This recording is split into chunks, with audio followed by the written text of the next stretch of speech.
ಪ್ರಥಮ ವಿಷಾದ ಯೋಗ ಅಂತೊಂದಿದೆಯಲ್ಲ, ಅವನಿಗೆ ಒತ್ತಡ ಆಗಿತ್ತು. ಆ ಒತ್ತಡದಿಂದಾಗಿ ಮೋಹ ಆವರಿಸಿತ್ತು ಅವನಿಗೆ. ಯಾವ ಕರ್ತವ್ಯವನ್ನು ಅವನು ಮಾಡಬೇಕಾಗಿತ್ತೋ ಆ ಕರ್ತವ್ಯವನ್ನು ಮರೆತು ಯಾವುದೋ ಒಂದು ಮೋಹಕ್ಕೆ ಅಂಟಿಕೊಂಡು ಯುದ್ಧರಂಗದಲ್ಲಿ ನನ್ನ ಎದುರುಗಡೆ ಭೀಷ್ಮಾಚಾರ್ಯರಂತಹ ಗುರುಗಳಿದ್ದಾರೆ, ಹಿರಿಯರಿದ್ದಾರೆ, ದ್ರೋಣಾಚಾರ್ಯರಿದ್ದಾರೆ, ನನ್ನ ಬಂಧುಗಳಿದ್ದಾರೆ, ಅವರನ್ನು ನಾನು ಕೊಲ್ಲೆ. ನನಗೆ ಯಾಕೆ ಬೇಕು ಈ ಯುದ್ಧ? ನನಗೆ ಯುದ್ಧ ಬೇಡ. ನ ಕಾಂಕ್ಷೇ ವಿಜಯಂ ಕೃಷ್ಣ ನ ಚ ರಾಜ್ಯಂ ಸುಖಾನಿ ಚ ಕಿನ್ನೋ ರಾಜ್ಯೇನ ಗೋವಿಂದ ಕಿಂ ಭೋಗೈಹಿ ಜೀವಿತೇನವ ಅಂತ ಕೃಷ್ಣನಿಗೆ ಯುದ್ಧ ಮಾಡ್ತೀನಿ ಅಂತ ಬಂದು ರಣರಂಗದಲ್ಲಿ ಈ ತರ ಕೈಕೊಟ್ಟನಲ್ಲ. ಯಾಕೆ? ಒತ್ತಡ. ಯಾರಿಗೆ ಮೋಹ ಇರುತ್ತೆ ಅವರಿಗೆ ಒತ್ತಡ ಬರುತ್ತೆ. ಯಾರಿಗೆ ಬುದ್ಧಿಭ್ರಮಣೆ ಆಗಿರುತ್ತೆ ಅವರಿಗೆ ಒತ್ತಡ ಬರುತ್ತೆ. ಯಾರು ಕೆಲಸವನ್ನ ಸರಿಯಾಗಿ ಅರ್ಥ ಮಾಡಿಕೊಂಡು ಮಾಡಲ್ಲ ಅವರಿಗೆ ಈ ರೀತಿಯ ಒತ್ತಡ ಬರುತ್ತೆ. ಈ ಒತ್ತಡವನ್ನ ತೆಗೀಬೇಕು ಎಂಬ ಉದ್ದೇಶದಿಂದ ಭಗವದ್ಗೀತೆಯ ಪ್ರವಚನವನ್ನು ಇರಿಸ್ತಾ ಇದ್ರು. ಒಂದು. ಆಮೇಲೆ ಇನ್ನೊಂದು, ಮೌಲ್ಯಗಳನ್ನ ಸಮಾಜ ಇವತ್ತು ಕಳ್ಕೊಳ್ತಾ ಹೋಗ್ತಾ ಇದೆ. ಮೌಲ್ಯ ಎಲ್ಲಿ ಹುಡುಕ್ತೇವೆ ನಾವು? ಎಲ್ಲೂ ಇಲ್ಲ.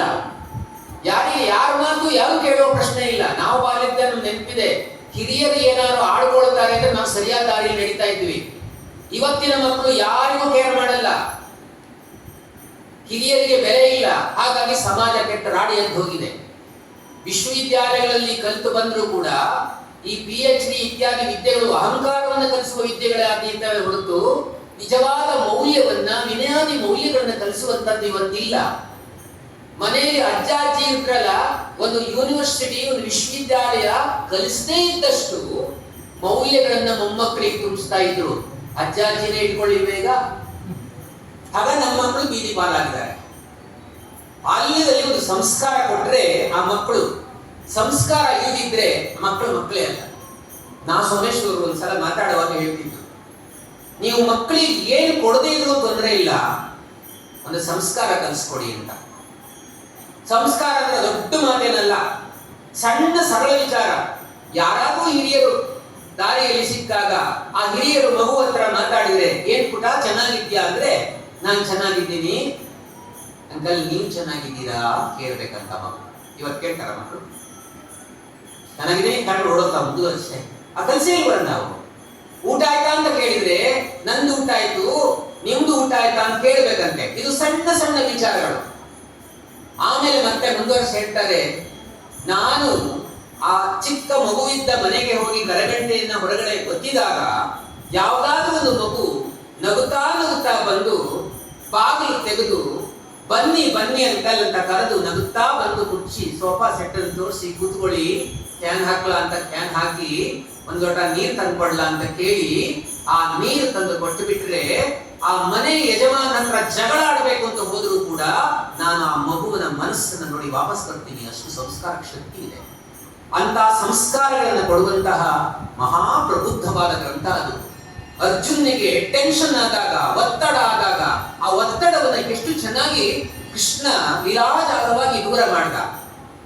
ಅವನು ಹೋಗಿ ತನ್ನ ಕರ್ತವ್ಯದ ಬಗ್ಗೆ ವಿಮೂಢನಾಗಿದ್ದಾಗ ಜಾಣಿಸ್ತಾನೆ ಅವನು. ಕ್ಲೈಬ್ಗಂ ಅಸ್ಮಗಮ ಪಾರ್ಥ ನೈತತ್ವ ಉಪಪದ್ಯತೆ ಕ್ಷುದ್ರಂ ಹೃದಯ ದೌರ್ಬಲ್ಯಂ ದತ್ತೋತ್ತಿಷ್ಟ ಪರಂ ತಪ. ಹೇಗೆ ಕೇಳಿಸ್ತಾನೆ, ಏನು ಹೇಳಿ ಆಗಿದ್ಯಲ್ಲೋ ನೀನು ಅಂತ. ಹೇಳಿ ಆಗಿದ್ದಲ್ಲ, ಹೇಳಿ ಕ್ಲೈಬ್ಯಂ ಅಸ್ಮಗಮ ಪಾರ್ಥ, ಇದು ನಿನ್ನ ಯೋಗ್ಯತೆಗೆ ಹೇಳಿಸಿದ್ದಲ್ಲ.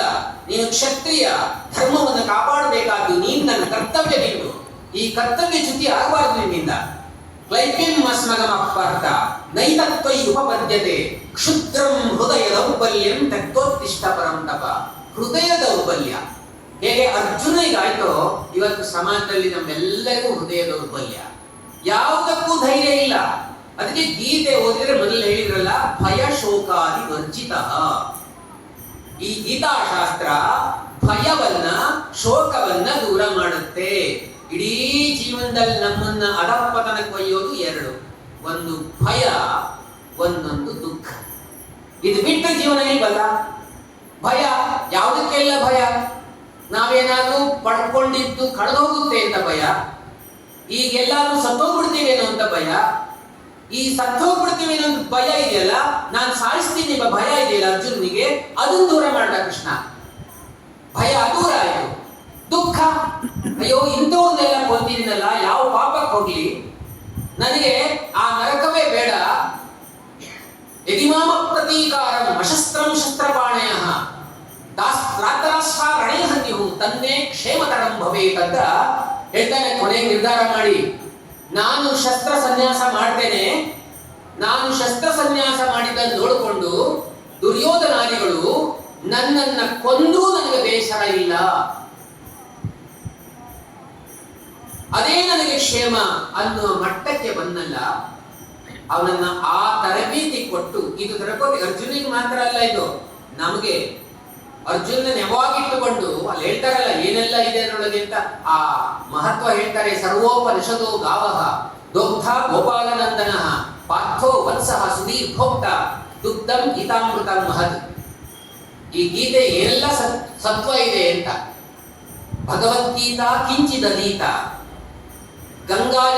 ಗಂಗಾಜಲದವ ಕಡಿಕಾಪೀತ ಅಂತವ್ರು ಯಾರು ಗಂಗಾ ನೀರನ್ನ ಒಂದು ಹನಿ ಕುಡಿದವನಿಗೆ, ಭಗವದ್ಗೀತೆಯನ್ನ ಒಂದು ಸ್ವಲ್ಪ ಓದಿದವನಿಗೆ ಯಮ ಅವನ ಬಗ್ಗೆ ಚರ್ಚೆಗೆ ಬರೋದಿಲ್ಲ. ಪ್ರೀತಿಯ ಚರ್ಚಾ ಯಮ ಚರ್ಚನೆ ಮಾಡುವುದಿಲ್ಲ. ಇದು ಭಯವನ್ನ ದೂರ ಮಾಡುವಂಥದ್ದು. ಇದು ತನ್ನ ಚಿಕ್ಕ ಮಕ್ಕಳಿಗೆ ಬೋಧಿಸಲೇಬೇಕಾಗಿರ್ತಕ್ಕಂಥದ್ದು. ಇಲ್ಲದ್ರೆ ಆ ಸಂಸ್ಕಾರ ಉಳಿಯಲ್ಲ. ಭಗವದ್ಗೀತೆ ಅಂದ್ರೆ ಏನು, ಅದು ಯಾಕೆ ಬೇಕು ಅನ್ನುವ ಪ್ರಶ್ನೆ ಬರ್ತದೆ. ಯಾರಿದೆಲ್ಲ ಭಗವದ್ಗೀತೆ ಬಗ್ಗೆ ಕಾಮೆಂಟ್ ಮಾಡೋದು ಅಂದ್ರೆ, ಜೀವನದಲ್ಲಿ ಆ ಭಗವದ್ಗೀತೆಯಲ್ಲಿ 700 ಶ್ಲೋಕದಲ್ಲಿ ಒಂದು ಶ್ಲೋಕವೂ ಯಾರು ಕಲಿತಿರೋದಿಲ್ವೋ ಅವ್ರು ಮಾತ್ರ ಟೀಕೆ ಟಿಪ್ಪಣಿ ಮಾಡೋದು. ಅದರಿಂದ ಒಂದು ಶ್ಲೋಕ ಬಗೆಯ ಮಗುಗೆ ಜೀವನವಿಡೀ ಯಾವತ್ತೂ ಭಗವದ್ಗೀತೆಯನ್ನು ಟೀಕೆ ಮಾಡಲ್ಲ. ಅಂತ ಸತ್ವ ಇದೆ ಇದು. ಹಾಗಾಗಿ ಭಯ ಮತ್ತೆ ಶೋಕ ದೂರ ಮಾಡುವಂತದ್ದು, ಮತ್ತೆ ಮೌಲ್ಯವರ್ಧನೆ, ಸಮಾಜದಲ್ಲಿ ಮೌಲ್ಯವನ್ನ ತಿಳಿಸಿಕೊಡುತ್ತೆ. ನಮ್ ಕೆಲಸ ನೋಡಿ, ಕೆಲಸದ ಬಗ್ಗೆ ಪ್ರೀತಿಯಪ್ಪ ಎಷ್ಟು ಚೆನ್ನಾಗಿ ಹೇಳ್ತಾನೆ. ಕರ್ಮಣ್ಯವಾಧಿಕಾರಸ್ಥೆ ಮಾ ಫಲೇಶು ಕದಾಚನ. ನೀನು ಕೆಲಸ ಮಾಡ್ತಾ ಹೋಗಪ್ಪ, ಅದು ಮಾಡಬೇಕು ನಾವು, ಅವಾಗ ಗೊತ್ತಾಗುತ್ತೆ. ಯಾವುದೇ ಫಲಾಪೇಕ್ಷೆಯನ್ನು ಇಟ್ಟುಕೊಳ್ಳದೆ ಕೆಲಸ ಮಾಡಿದ್ರೆ ಅಕಸ್ಮಾತ್ ಫಲ ಸಿಗಲಿಲ್ಲ ಅಂದ್ರೆ ಬೇಸರ ಆಗಲ್ಲ. ಫಲಾಪೇಕ್ಷೆಯಿಂದ ಮಾಡಬೇಡ ಕೆಲಸ, ಕೆಲಸದ ಮೇಲಿನ ಪ್ರೀತಿಯಿಂದ ಮಾಡು. ನಂದೇ ಕೆಲಸ ಅಂತ ಮಾಡು. ಆ ಕೆಲಸ ಮಾಡಿದ್ದ ಫಲವನ್ನು ನನಗೆ ತ್ಯಾಗ ಮಾಡಿಬಿಡು. ಭಕ್ತಿಯೋಗದಲ್ಲಿ ಹೇಳ್ತಾನಲ್ಲ. ಅದರಿಂದ ಈ ನಾನು ಏನು ಕೆಲಸ ಇಲ್ಲಿ ಮಾಡ್ತೀನಿ, ಭಗವಂತನ ಸೇವೆಯ ರೂಪದಲ್ಲಿ ಕೆಲಸ ಅಂತ ತಿಳ್ಕೊಂಡ್ಬಿಡು. ಯಾವ ದುಃಖವೂ ಆಗುದಿಲ್ಲ. ತಿಳ್ಕೊಳ್ಳೋದು ಕಷ್ಟ ನಮ್ಗೆ. ಯಾಕೆಂದ್ರೆ ನಮ್ಮ ಹೆಂಡ್ರು ಮಕ್ಕಳು ಎದುರು ಕಣ್ಣೀರು ಬರ್ತಾರೆ ಕೆಲಸ ಮಾಡುವಾಗ. ಅವ್ರನ್ನ ಹೇಗಾದ್ರೂ ಮೇಲಿಡ್ಬೇಕಲ್ಲ. ಇದೇ ಮೋಹ. ಮೋಹವನ್ನ ತೊರೆಯಲಿಕ್ಕೆ ಏನೆಲ್ಲ ಮಾಡಬಹುದು, ಎಲ್ಲ ಅಲ್ಲಿ ಮೆಥಡ್ಗಳು ತುಂಬಾ ಚೆನ್ನಾಗಿದೆ. ಅವನು ಕೇಳ್ತಾನೆ, ಪ್ರಶ್ನೆಗಳೆಲ್ಲ ಉತ್ತರ ಕೊಡ್ತಾ ಹೋಗ್ತಾನೆ. ಚಂಚನಮಿ ಮನಕೃಷ್ಣ ಪ್ರಮಾತಿ ಬಲವದೃಢ. ಏನು ನನ್ನ ಮನಸ್ಸು ಚಂಚಲವಾಗ್ತಿದೆಯಲ್ಲ, ದೃಢವಾಗಿ ನನಗೆ ಮಥನ ಆಗ್ತಾ ಇರುತ್ತೆ. ಕೆಲವು ಸಮಸ್ಯೆ ಬಂದಾಗ ನಮ್ಗೆ ಹಾಗೆ ಆಗುತ್ತಲ್ವಾ. ಆಗ ಅವನು ಉತ್ತರ ಕೊಡ್ತಾನೆ, ಅಭ್ಯಾಸ ಇರತಕ್ಕಂತೆಯ ವೈರಾಗ್ಯೇಣ ಚ ಕೃತ್ಯತೆ.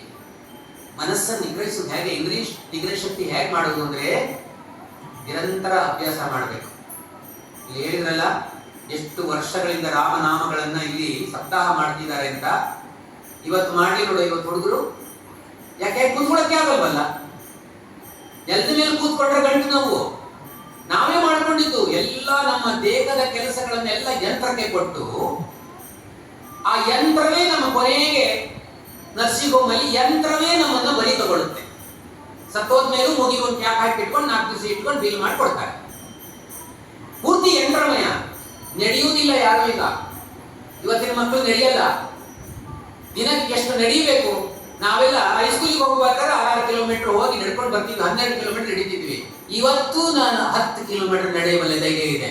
68-69 ವರ್ಷದಲ್ಲೂ ಎಂತ ಶಕ್ತಿ ಕೊಡುತ್ತೆ ನೋಡಿ. ಅದು ಪ್ರಯೋಗ ಮಾಡಿದಷ್ಟಕ್ಕೂ ದೇಹ ಬಲಾಢ್ಯವಾಗ್ತಾ ಹೋಗುತ್ತೆ. ಡಿ ವಿ ಗುಂಡಪ್ಪರು ಹೇಳ್ತಾರೆ, ಮಲವಿರದ ಮೈರದು ಕೊಳೆ ಇರದ ಮನವಿರದು, ಗಳಿಗೆ ಗಳಿಗೆಯ ಬೆಮರೆ ಬಾಳಿಗೆಯ ಕುರುಹು, ಹೊಳೆವುದಚ್ಚರಿಯಲ್ಲ ಹೊಳೆಯರಿಹುದಚ್ಚರಿಯೋ, ಜಡಕವಾಗಿಸು ಬಾಳ್ಗೆ ಮರುಳ ಮುನಿಯ. ಏನ್ ಚೆನ್ನಾಗಿ ಹೇಳ್ತಾರೆ ನೋಡಿ ಭಗವದ್ಗೀತೆ.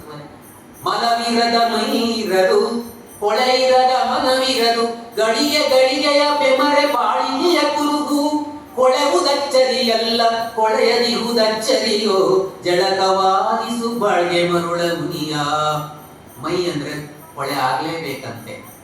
ಇವತ್ತು ಕೊಳೆ ಹಾಕಿದಾಗ ಮೇಂಟೈನ್ ಮಾಡ್ಕೊಂಡ್ ಬರ್ತೀವಲ್ಲ ನಾವು, ಬೇವತ್ತು ಫ್ಯಾನ್ ಹಾಕೊಡಲ್ಲ, ಕೊಳೆ ಆಗಕ್ಕೆ ಬಿಡಲ್ಲ, ಕೊಳೆ ಆಗೋ ಕೆಲಸನೇ ಮಾಡಲ್ಲ ಬಿಡಿ.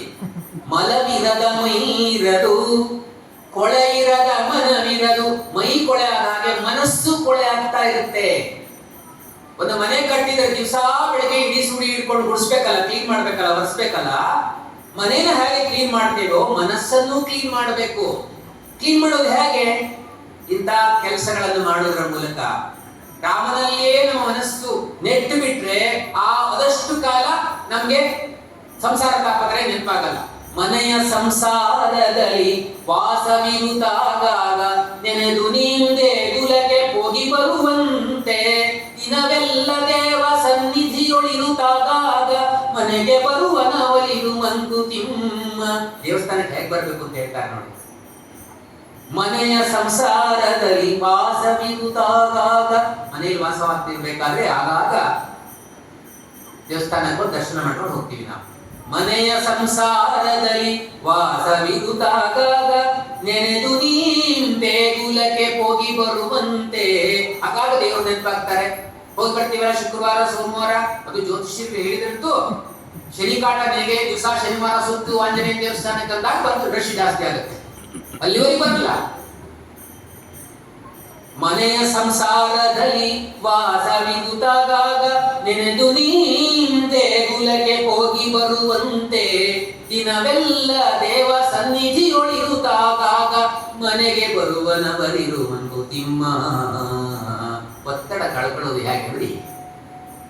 ದಿನವೆಲ್ಲ ದೇವ ಸಾನ್ನಿಧ್ಯಲ್ಲಿರಪ್ಪ. ನಮ್ಮ ಹಿರಿಯರು ನೆನ್ಪು ಮಾಡ್ಬೇಕು. ನಮ್ಮ ಅಜ್ಜ ಮುತ್ತಜ್ಜ ಅವರೆಲ್ಲ ಹೇಗೆ ಬದುಕ್ತಾ ಇದ್ರು. ಅವ್ರ ಹತ್ರ ಶ್ರೀಮಂತಿಗೆ ಇರ್ಲಿಲ್ಲ, ದುಡ್ಡಿರ್ಲಿಲ್ಲ. ಇವತ್ತಿನ ಕೋಟಿ ಕೋಟಿ ನೋಡಿದವರೇ ಇಲ್ಲ ಪಾಪ, ಎಷ್ಟು ನೆಮ್ಮದಿಯಿಂದ ಬದುಕ್ತಾ ಇದ್ರು. ಮಾಡುವ ಕೆಲಸ ಆದ್ಮೇಲೆ ಕೆಲಸ ಮಾಡುವಾಗಲೂ ಭಗವಂತನ ನಾಮಸ್ಮರಣೆ, ಮಲಗುವಾಗ ದೇವರ ಸ್ಮರಣೆ, ಏಳುವಾಗ ದೇವ ಸ್ಮರಣೆ, ಸ್ನಾನ ಮಾಡುವಾಗ ದೇವ ಸ್ಮರಣೆ. ಇಡೀ ಜೀವನವೆಲ್ಲ ದೇವರ ಸ್ಮರಣೆಗಳು. ಆಗಾಗ ಮನೆಗೆ ಬರ್ತಾ ಇದ್ರು ಅಷ್ಟೇ. ದಿನವೆಲ್ಲ ದೇವ ಸನ್ನಿಧಿಯೊಳಗಿರುತ್ತ ಆಗಾಗ ಮನೆಗೆ ಬರುವನವರಿರು ಮಂಕುತಿಮ್ಮ. ಆಗಾಗ ಮನೆಗೆ ಬರ್ತಾ ಇರ್ಬೇಕಂತೆ. ಅಂದ್ರೆ ದೇವಸ್ಥಾನದಲ್ಲೇ ಮಲ್ಕೊಳ್ಳೋದಲ್ಲ, ಮನಸ್ಸನ್ನ ದೇವಸ್ಥಾನದಲ್ಲೇ ದೇವರ ಸಾನ್ನಿಧ್ಯದಲ್ಲಿ ನಿರಂತರವಾಗಿ ಇಟ್ಟು ಆಗಾಗ ಮನೆಗೆ ಬಂದು ಇಡಿಕ್ ನೋಡ್ತಿದ್ರೆ ಒತ್ತಡ ಮೋಹ ಕಡಿಮೆ ಆಗುತ್ತೆ. ಸಾಧ್ಯವ ನಮಗೆ ಯೋಚನೆ ಮಾಡಬೇಕು. ಅದಕ್ಕೆ ಅಭ್ಯಾಸ ಏನಂತ ಕೌಂತೆ ನೋಡಿ. ಎಷ್ಟೆಲ್ಲ ನಮಗೆ ಕಲಿಸ್ಕೊಟ್ಟಿದ್ದಾರೆ. ಬೆಳಿಗ್ಗೆ ಎದ್ದ ತಕ್ಷಣ ವಿಷ್ಣು ಪುರಾಣ ಶ್ಲೋಕ ಹೇಳ್ಕೊಡ್ತಾ ಇದ್ರು ಮಕ್ಕಳಿಗೆ. ಸಮುದ್ರ ವಸನೆ ದೇವಿ ಪರ್ವತಸ್ಥನ ಮಂಡಲೆ ವಿಷ್ಣು ಪತ್ನಿ ನಮಸ್ತುಭ್ಯಂ ಪಾದಸ್ಪರ್ಶಂ ಕ್ಷಮಸ್ವಮಿ. ಎಂಥ ಕೃತಜ್ಞತೆ. ಭೂಮಿ ಇಷ್ಟೆಲ್ಲ ನಮ್ಗೆ ಕೊಡ್ತಾಳಲ್ಲ, ಅವರಿಗೆ ಕೊಡ್ತೀವಿ ನಾವು.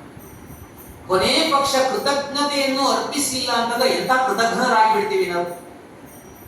ಅವಳೇನು ನಮ್ಮ ಹತ್ರ ಕೇಳಲ್ಲ ಸರಿ, ಆದ್ರೆ ಕೃತಜ್ಞತೆ ಬೇಕಲ್ವಾ. ಹಾಗಾಗಿ ಭೂಮಿಗೆ ನಮಸ್ಕಾರ.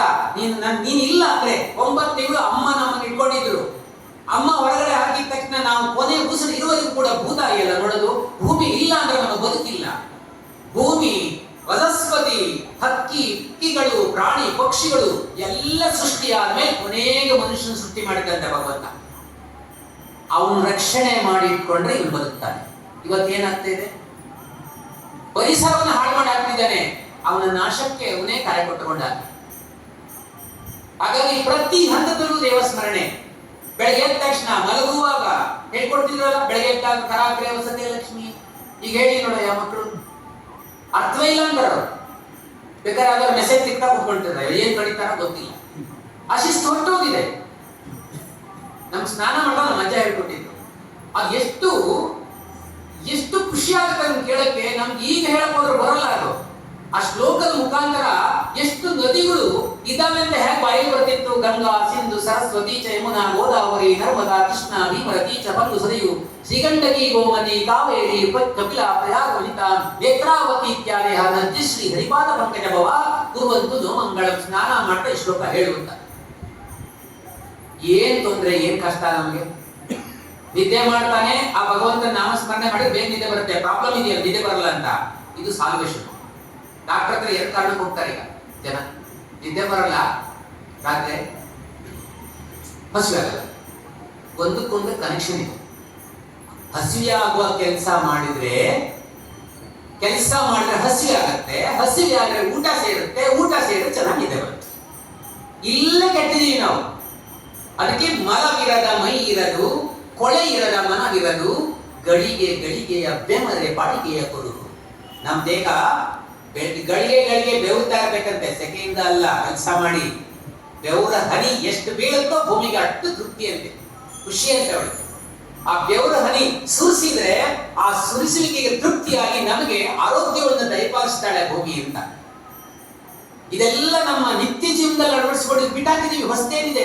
ಹಳೆಯ ಭಕ್ತಿ ಶ್ರದ್ಧೆ ಎಳಿಸಿ ಹೋಗಿವೆ ಮಾಸಿ, ಸುಳಿದಿಲ್ಲವಾವ ಹೊಸ ದರ್ಶನದ ಒಳಪುಂ, ಪಳಗಿದ್ದ ಮನೆ ಬಿದ್ದ ಕುಂಟ ಕುರುಡನ ಕರದಿ ತಳವಳಿಸುತ್ತಿದೆ ಲೋಕ ಮಂಕುತಿ ಮಾಡಿ. ವಿಜಯೇಶ್ವರ ಹೇಳ್ತಾರೆ, ಹಳೆಗೆಲ್ಲ ಕರ್ಕೊಂಡು ತಗೊಂಡಿದೀವಿ, ಫಸ್ಟ್ ಯಾವ್ದಾದ್ರು ರಿಪ್ಲೇಸ್ಮೆಂಟ್ ಬಂದಿಲ್ಲ. ಒಂದು ಮನೆಯಲ್ಲಿ ಕುಂಟ ಕುರುಡ ಪಳಗಿದ್ರಂತೆ, ಎಲ್ಲ ಕಸ ಮಾಡ್ಕೊತಿದ್ರಂತೆ, ಬಿದ್ದೋಯ್ತು. ಹಾಗಾಗಿದೆ ನಮ್ಮ ಪರಿಸ್ಥಿತಿ ಅಂತ. ಗಳಿಗೆ ಗಳಿಗೆಯ ಬೆಮರೆ ಬಾಳಿಗೆಯ ಗುರುಹು. ನಾವು ಬದುಕೋದಕ್ಕೆ ಗುರುತೇನು ಅಂದ್ರೆ ನಮ್ ದೇಹ ಕೆಲಸ ಮಾಡಿ ಮಾಡಿ ಮಾಡಿ ಬೆವರ್ತಾ ಇರ್ಬೇಕಂತೆ. ಮತ್ತೆ ಹೇಳ್ತಾರೆ, ಕೊಳೆಗುದಚ್ಚರಿಯಲ್ಲ ಕೊಳೆಯದಿಗುದಚ್ಚರಿಯೋ. ಕೊಳ್ತೋಗುದು ಆಶ್ಚರ್ಯ ಅಲ್ಲ ಅಂತೆ, ಎಲ್ಲವೂ ಕೊಳ್ತೋಗ್ತವೆ. ಎಲ್ಲಿವರೆಗೆ ಭಗವಂತನ ಅಂಶ ಇದೆಯೋ ಅಲ್ಲಿವರೆಗೆ ದೇಹಕ್ಕೆ ಅಲಂಕಾರ ಎಲ್ಲ ಸೇರುತ್ತೆ. ಆ ಜೀವಾಂಶ ಇಲ್ಲ, ಪಂಚಭೂತಾತ್ಮಕವಾದ ಶರೀರ ಆದ್ರೂ ಕೂಡ ಭಗವಂತನೊಂದು ಅಂಶ ಇದೆಯಲ್ಲ, ಆ ಅಂಶ ಇರುವ ತನಕ ಈ ದೇಹಕ್ಕೆ ಬೆಲೆ. ಜೀವಾತ್ಮ ಅದು ಹಾರಿ ಹೋಯ್ತು, ಕಣ್ಣು ನೋಡಲ್ಲ, ಕಿವಿ ಕೇಳಲ್ಲ, ರುಚಿ ನೋಡಲ್ಲ, ಮಾತಾಡಲ್ಲ, ಅಲ್ಗಾಡಲ್ಲ, ಏನಿಲ್ಲ. ಅದು ಆಕಾಶ ನೋಡ್ತಾ ಬಿದ್ದಿರೋದಷ್ಟೇ. ಏನ್ ನಡೆಯುತ್ತೆ? ಆ ಕ್ಷಣದಿಂದ ಹೃದಯ ತನ್ನ ಕೆಲಸ ನಿಲ್ಲಿಸುತ್ತೆ. ಅವನು ಹೋದ್ಮೇಲೆ ಏನ್ ಮಾಡುತ್ತೆ ಕೆಲಸ? ಅದರಲ್ಲಿ ಎಲ್ಲವೂ ಈ ಜೀವ ಹೋದ್ಮೇಲೆ ಆ ಕ್ಷಣದಿಂದಲೇ ದೇಹ ಕೊಳತೋಗ ಶುರುವಾಗುತ್ತೆ. ಕೊಳೆಯುವುದಚ್ಚರಿಯಲ್ಲ. ಆದ್ರೆ ಇಂಥ ಅದ್ಭುತವಾದ ಜೀವವನ್ನು ಕೊಟ್ಟಿದ್ದಾನಲ್ಲ, ಶರೀರ ಕೊಟ್ಟಿದ್ದಾನಲ್ಲ, ಅದನ್ನ ಉಪಯೋಗಿಸಿಕೊಂಡು ಕೊಳಿದೇ ಇರುವುದನ್ನ ಈ ಜಗತ್ತಲ್ಲಿ ಮಾಡಿ ಹೋಗಪ್ಪ. ನಾವು ಮನೆ ಕಟ್ಟಿದ್ರೆ ಬಿದ್ದೋಗ್ಬೋದು, ಆದ್ರೆ ಇಂಥ ದೇವಸ್ಥಾನ ಎಷ್ಟು ನೋಡಿ, 15ನೇ ವರ್ಷದಿಂದ ಕಟ್ಟಿದ ದೇವಸ್ಥಾನ ಇವತ್ತೂ ನಮಗೆ ಆಶ್ರಯ ತಾಣವಾಗಿದೆ, ನೆಮ್ಮದಿಯ ತಾಣವಾಗಿದೆ ಅಂತ ಆದ್ಮೇಲೆ, ಒಂದು ವೇಳೆ ನಮ್ಮ ದೇಶದಲ್ಲಿ ದೇವಸ್ಥಾನಗಳು ಇರ್ತಿಲ್ಲ ಅಂತಂದ್ರೆ ಎಲ್ಲ ಹುಚ್ಚು ಸಂಖ್ಯೆನೇ ಜಾಸ್ತಿ ಆಗ್ತಿತ್ತು. ಯಾಕೆಂದ್ರೆ ಯಾರು ಪಕ್ಕದ ಮನೆಗೆ ಹೋಗಿ ನಮ್ಮ ನೋವು ಹೇಳ್ಕೊಳ್ಳಿ, ಎಷ್ಟು ದಿವಸ ಕೇಳಿಯಾರು? ಒಂದ್ ದಿವಸ ಕೇಳಿಯಾರು, ಮರುದಿವಸ ಕೇಳಿಯಾರು, ಮತ್ತೆ ಬರ್ತಾರೆ ಬಾಗ್ಲಾಡ್ಬಿಡ್ತಾರೆ. ಇಲ್ಲಿ ಹಾಗಲ್ಲ, ರಾಮ ನನಗೆ ಹೀಗಾಗಿದೆ ಪ್ರತಿ ದಿವಸ ಬಂದು ಕೇಳಿ ಅವನು ಸುಮ್ಮನಿರ್ತಾನೆ. ಅಲ್ಲಿ ಹಾಗೆ ಒಂದ್ ದಿವಸ ಸಾಲ್ವೇಷನ್ ಆಗೋಗುತ್ತೆ, ಏನಾದ್ರು ಆಗಿ. ಅದಕ್ಕೆ ನಮ್ಮ ಮನಸ್ಸಿನ ದುಗುಡಗಳನ್ನ ಹೊರಹಾಕಿದಾಗ ಮನಸ್ಸು ಹಗುರಾಗುತ್ತೆ. ಇದೇ ಅದೆಲ್ಲ ಈ ಮಾನಸ ಇದೆಲ್ಲ ಮನಸ್ಸಿನ ಬಗ್ಗೆ ತುಂಬಾ ಮಾಡ್ತಾರ ಸೈಕಾಲಜಿಸ್ಟ್ ಮಾಡೋ ಕೆಲಸ ಇದ್ದಾನೆ. ಇವನು ಕೃಷ್ಣ ಫಸ್ಟ್ ಸೈಕಾಲಜಿಸ್ಟ್. ಆಮೇಲೆ ಫಸ್ಟ್ ಹೋಗಿ ಸೈಕಿಕ್ಕು ಅರ್ಜುನ. ಅವನು ಕೊನೆಗೆ ಮೋಹೋಯಂ ವಿಗತೋ ಮಮ ಅಂತ ಹೇಳ್ತಾನೆ. ನನಗೆ ಮೋಹ ಹೊರಟೋಯ್ತು, ನೀನ್ ಹೇಳ್ದಾಗ ಕೇಳ್ತೀನಿ.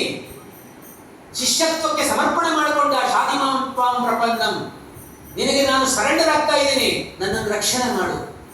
ಸರೆಂಡರ್. ವಿದ್ಯೆಗೆ ನಾವು ಸರೆಂಡರ್ ಆದ್ರೆ ಮಾತ್ರ ವಿದ್ಯೆ ಬರುತ್ತೆ. ಅಹಂಕಾರಕ್ಕೆ ವಿದ್ಯೆ ಯಾವತ್ತೂ ಒಲಿಯಲ್ಲ. ಏನು ಪರೋಕ್ಷವಾದ ತತ್ವಗಳು ನೋಡಿ. ವಿದ್ಯೆಗೆ ಇಲ್ವಾ ಬೇಕಾದಷ್ಟು? ತದ್ವಿಧಿ ಪ್ರಣಿಪಾತೇನ ಪರಿಪಶ್ನೇನ ಸೇವಯ ಉಪದೇಶಂತಿಗೆ ಜ್ಞಾನಂ ಜ್ಞಾನಿನಃ ತತ್ವದರ್ಶಿನಃ ಅಂತ ಹೇಗೆ ವಿಚಾರಗಳನ್ನು ಕಲಿಬೇಕು, ವಿದ್ಯೆಗೆ ಬೇಕಾದದ್ದು, ಮಕ್ಕಳಿಗೆ ಬೇಕಾದದ್ದು.